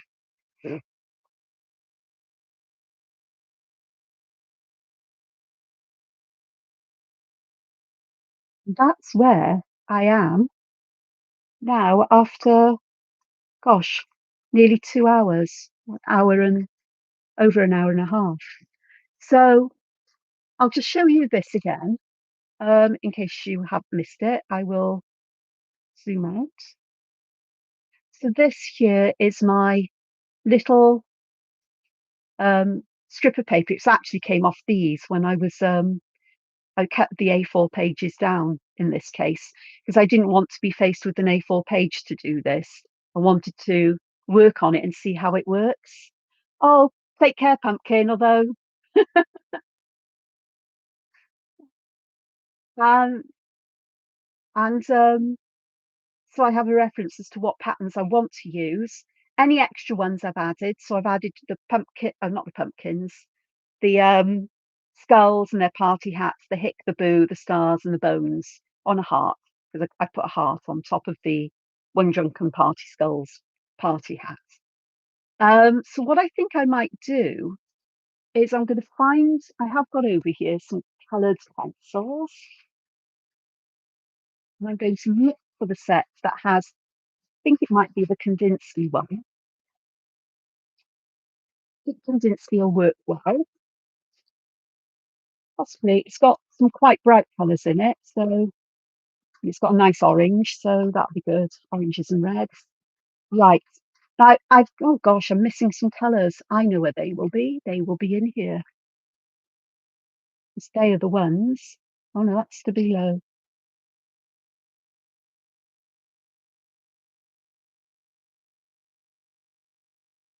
Oh, I've got that one. Just got to look for the tops. There. And there's got to be another one. Is that it? Yeah. There we go. I had them in the wrong. I had put them away after I used them last, but I was using them on my Inktober tangles. So I am going to make a start on adding some colours here.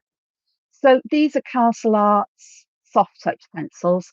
You can get curated sets, and the one I've got here is Kandinsky curated set. Um, you find if you buy all the colours they have, you get all the colours anyway. But I quite like curated sets because it means I'm not faced with a gazillion colours. I've got a relatively limited colour palette to work with. So I'm just sharpening these because I'm going to need them to be fairly sharp because we've got tiddly spaces to get into. So, oh, and I could do with a yellow. Is that cadmium? Yeah, the cadmium yellow, which looks quite dull. Yeah, but a bit more sharpen. Okay. So I can put some highlights on these pumpkins. So I will zoom in again. So that's neat. That's big enough, I hope. I'm just going to put some highlights in yellow towards the top of this pumpkin. Then I'm going to go back and I'm going to use the orange, an orange there. Just mix it in with the yellow. I will go back with yellow afterwards and just add some yellow over the top of this. See, I'm not taking it right down to the bottom of these sections because these bottoms I want to use a red.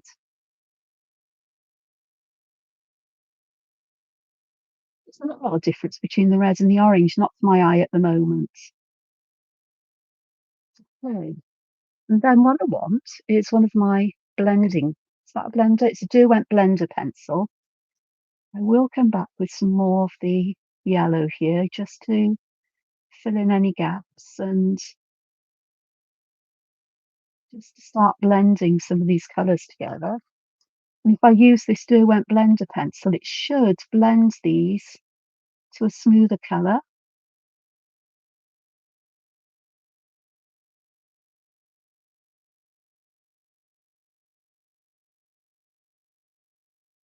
Not pressing too hard because I don't want to indent the paper, and also I end up with finger and hand ache.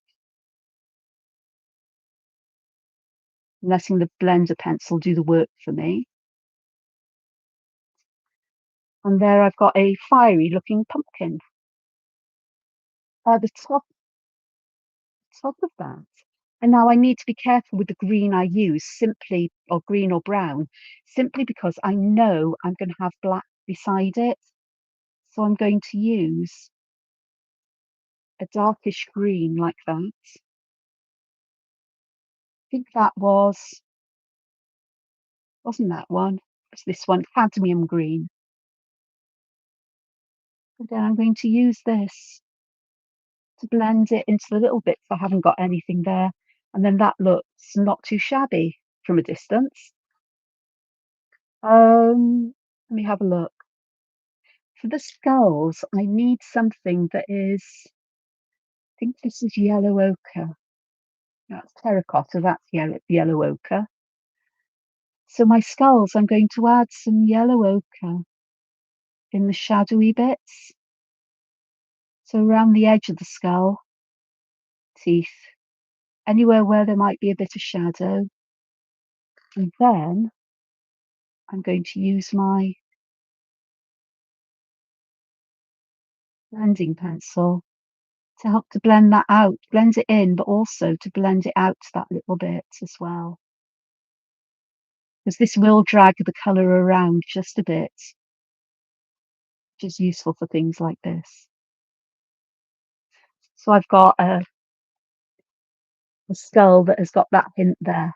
Now the colours seem a lot more brighter or intense for me, but we'll see. So I can do that with all my scullies. I'll do a couple more because it's quite simple.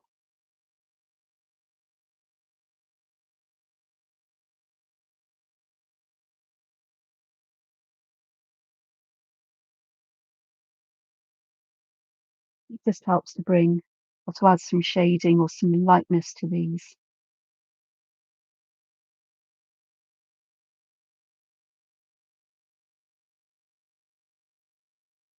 I mean, a greyish yellow would work nicely, or a sort of like what's known as a mushroomy colour, but this'll do.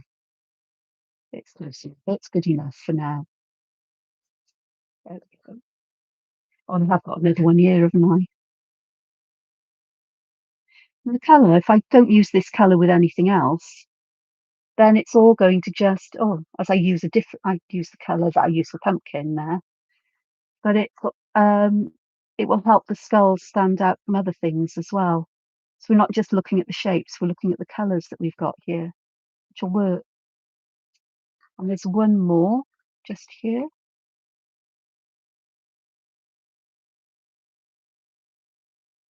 Again,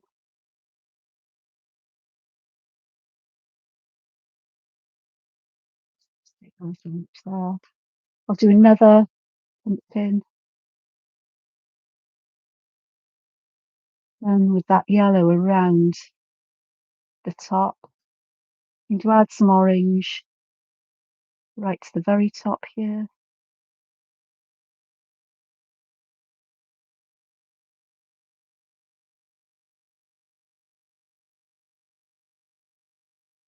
And there.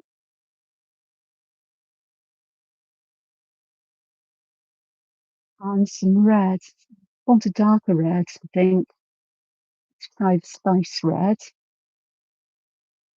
Well, that's very much shadowy, isn't it? And then I will just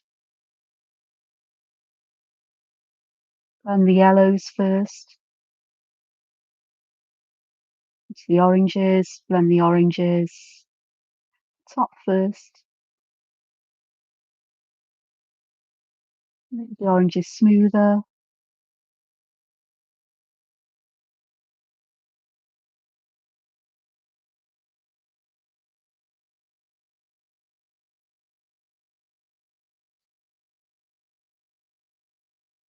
Just here.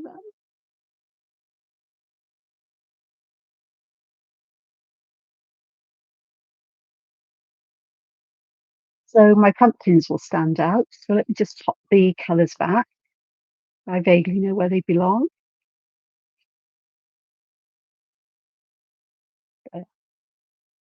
Okay. My pumpkins, I do want them in Halloweeny colours. I want to use something that is a purplish colour. So I have one called Purple Lake, which I think may not be too dark, because the other purples are quite dark. Okay, I've got a nice sharp, for some of them I'm going to use this purple colour. And in the stripes, I'm going to stripe them. I'm going to leave the middle though plain. And I'm just going to clean this off on my other sheet. So I've got a nice clean tip. So you can see I can bring just a little bit of that purple colour into the centre where hopefully you can see where it's lighter. Keep the darker bits towards the edges. Actually, that works quite nicely. Oh, party skull, party hat.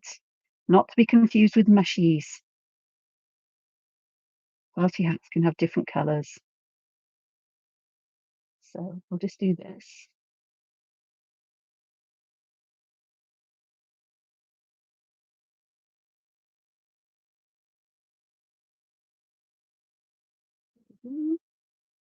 One here as well. Oh, tiny spaces. But if you've got a sharp pencil, you get in there. So, and then to go with those, I'm quite tempted to add a yellow. That let's go with this grenadine, which is a howling pink. Will that work? I think so.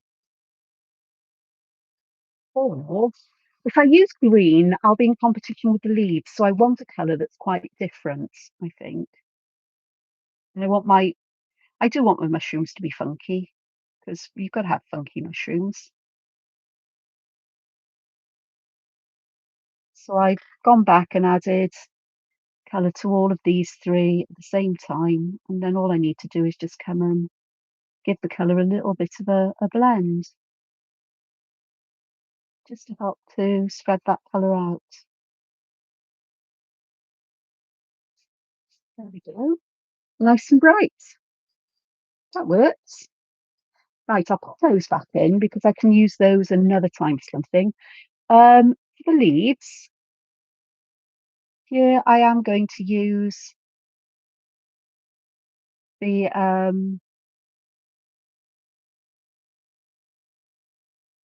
cadmium green, but I'm putting the colour in the darkest parts of the leaves and then trusting that I can blend the colour out a bit with the blending pencil.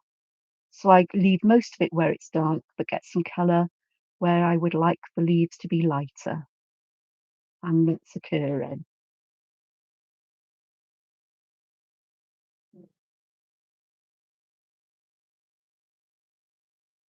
And the same with these, I'm going to put colour where the leaves are going to be darkest. These are even the leaves on the with the flowers. So I'm wondering whether I want to use a different colour green because I quite like this green. It's not too dark and it's not too light. It stands out against the black, but it's not an insipid colour either.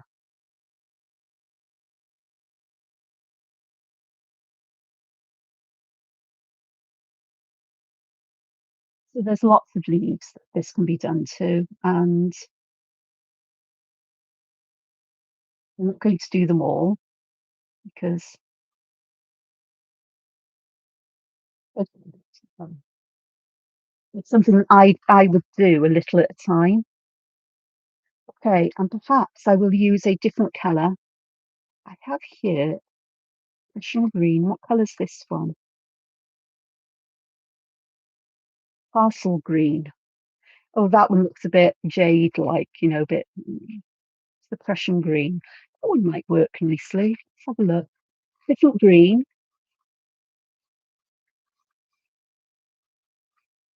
Let's just see what it looks like.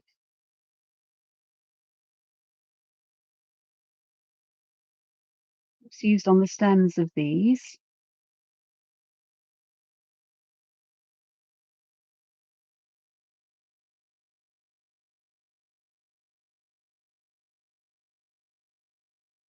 Actually could work nicely. I am going to put pencil along either side of these just to give me that shading. Strictly speaking, I shouldn't be going over the black lines, but part of me is thinking, am I really going to use colours or shall I use my Pitt Artist pens or Clarin brush markers with a very fine brush to add colour? That could work because I'm not a fan, you know me, I'm not a huge fan of coloured pencils, but I'm trying to find my way of working here, I suppose, what I could do with this. This just gives me an idea, I suppose, that it's actually working and I can make it all work for me. As this is now picking up some of the black ink pigments that's on the surface of the paper still. Because I'd normally try and remember, or when I remember, I use a kneadable putty eraser to go over things just to help to bring things, help to lift up the extra pigment that's there. So that's not too shabby. Um, flowers.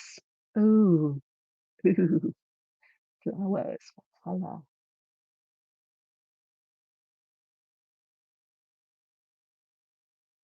So hard to know. I'm looking. Chinese orange. That was the Chinese orange. No, it's burnt orange that I used. So I have yellow ochre, marigold. Marigold's quite nice. It's an orangey yellow, so perhaps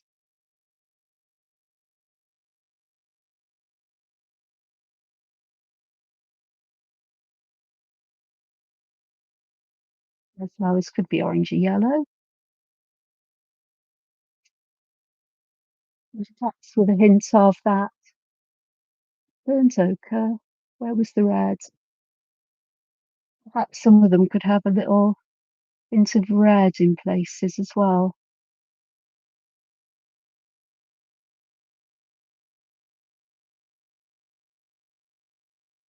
Just like that. Yeah, it's similar colours to the pumpkins, but not identical, if you know what I mean. Well, you do, I'm sure. Oh, bayonets.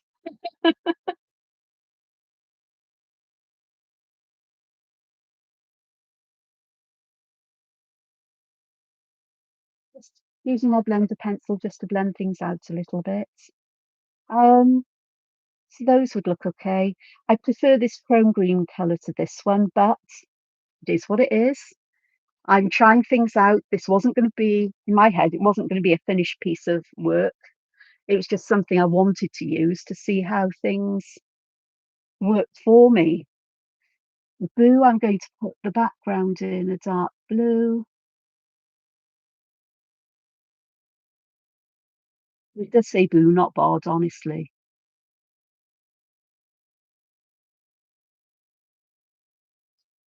And then if I use the cadmium yellow here, just to put the blue in.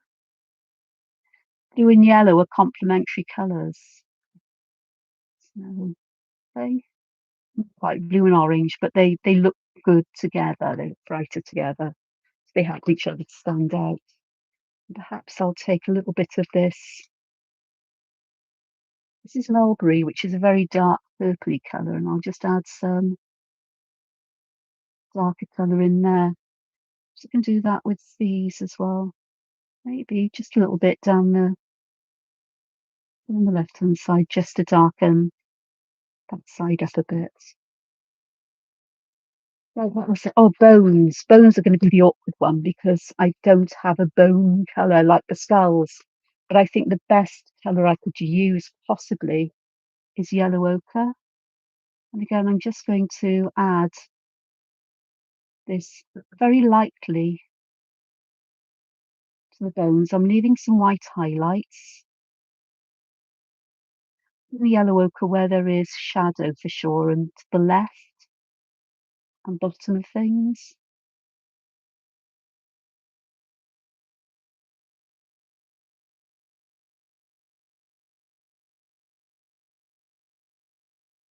I definitely need to use a different medium for adding colour. I'm not happy with coloured pencils, but um, I don't have, I'm not going to get all my water soluble pencils out, but it gives an idea that colour will, I can see how colour can help to bring everything out. I just don't like coloured pencils, it seems, certainly not on this paper or on any paper really. I could use Zest It blending fluid, but that tends to make the colours more pastel because the tortillon or brush or whatever you use picks up some of the pigment as well as the wax. Um, but it is what it is. And but more than anything, I can make notes on this about what I've learned from doing it. So as it goes into my sketchbook after, I'll do that after I've finished here. And as it goes into my sketchbook, I can have the notes on about my thoughts and um, what I'd like to do going forward. So just watch my space on social media. They are linked in my profile or whatever you call it, my about on YouTube. But you can find me on Facebook as either just Angela Porter or I've got an art page which is Art is the Adventure, just like this is. My blog, which I haven't written in for a while, and I don't think I'm going to get anything there today, though I need to, is it's artword.com, but it's also Art is the Adventure. Um, I am on Instagram, which I think is Angela underscore Porter underscore Artword. And Artword is ARTWYRD. Okay, it's a Y in word, not the O, and it's all one word, Artword. Um, and of course, here you can find me here. So thank you so much for joining me. I hope that you've enjoyed this and had a chance to draw along with me. If you do any of these yourself, please tag me in social media. I'd love to see what you do. That's if you post them. All right. I really would love to see what you do. And I hope to be back here soon. Not sure about tomorrow. Um, Depends on whether I find out, my energy dips or, stays the same or increases tomorrow. But we shall see. I know I've got two things on tomorrow. But if I don't need to sleep in between them, then I will do my best to come back, and I'll have 3 days, I think, of, tangle patterns to do, which will make me happy. Well, or not. But anyway, enjoy the rest of your day, and if I don't see you tomorrow, enjoy the rest of your weekend, and thank you for joining me. Hwyl fawr.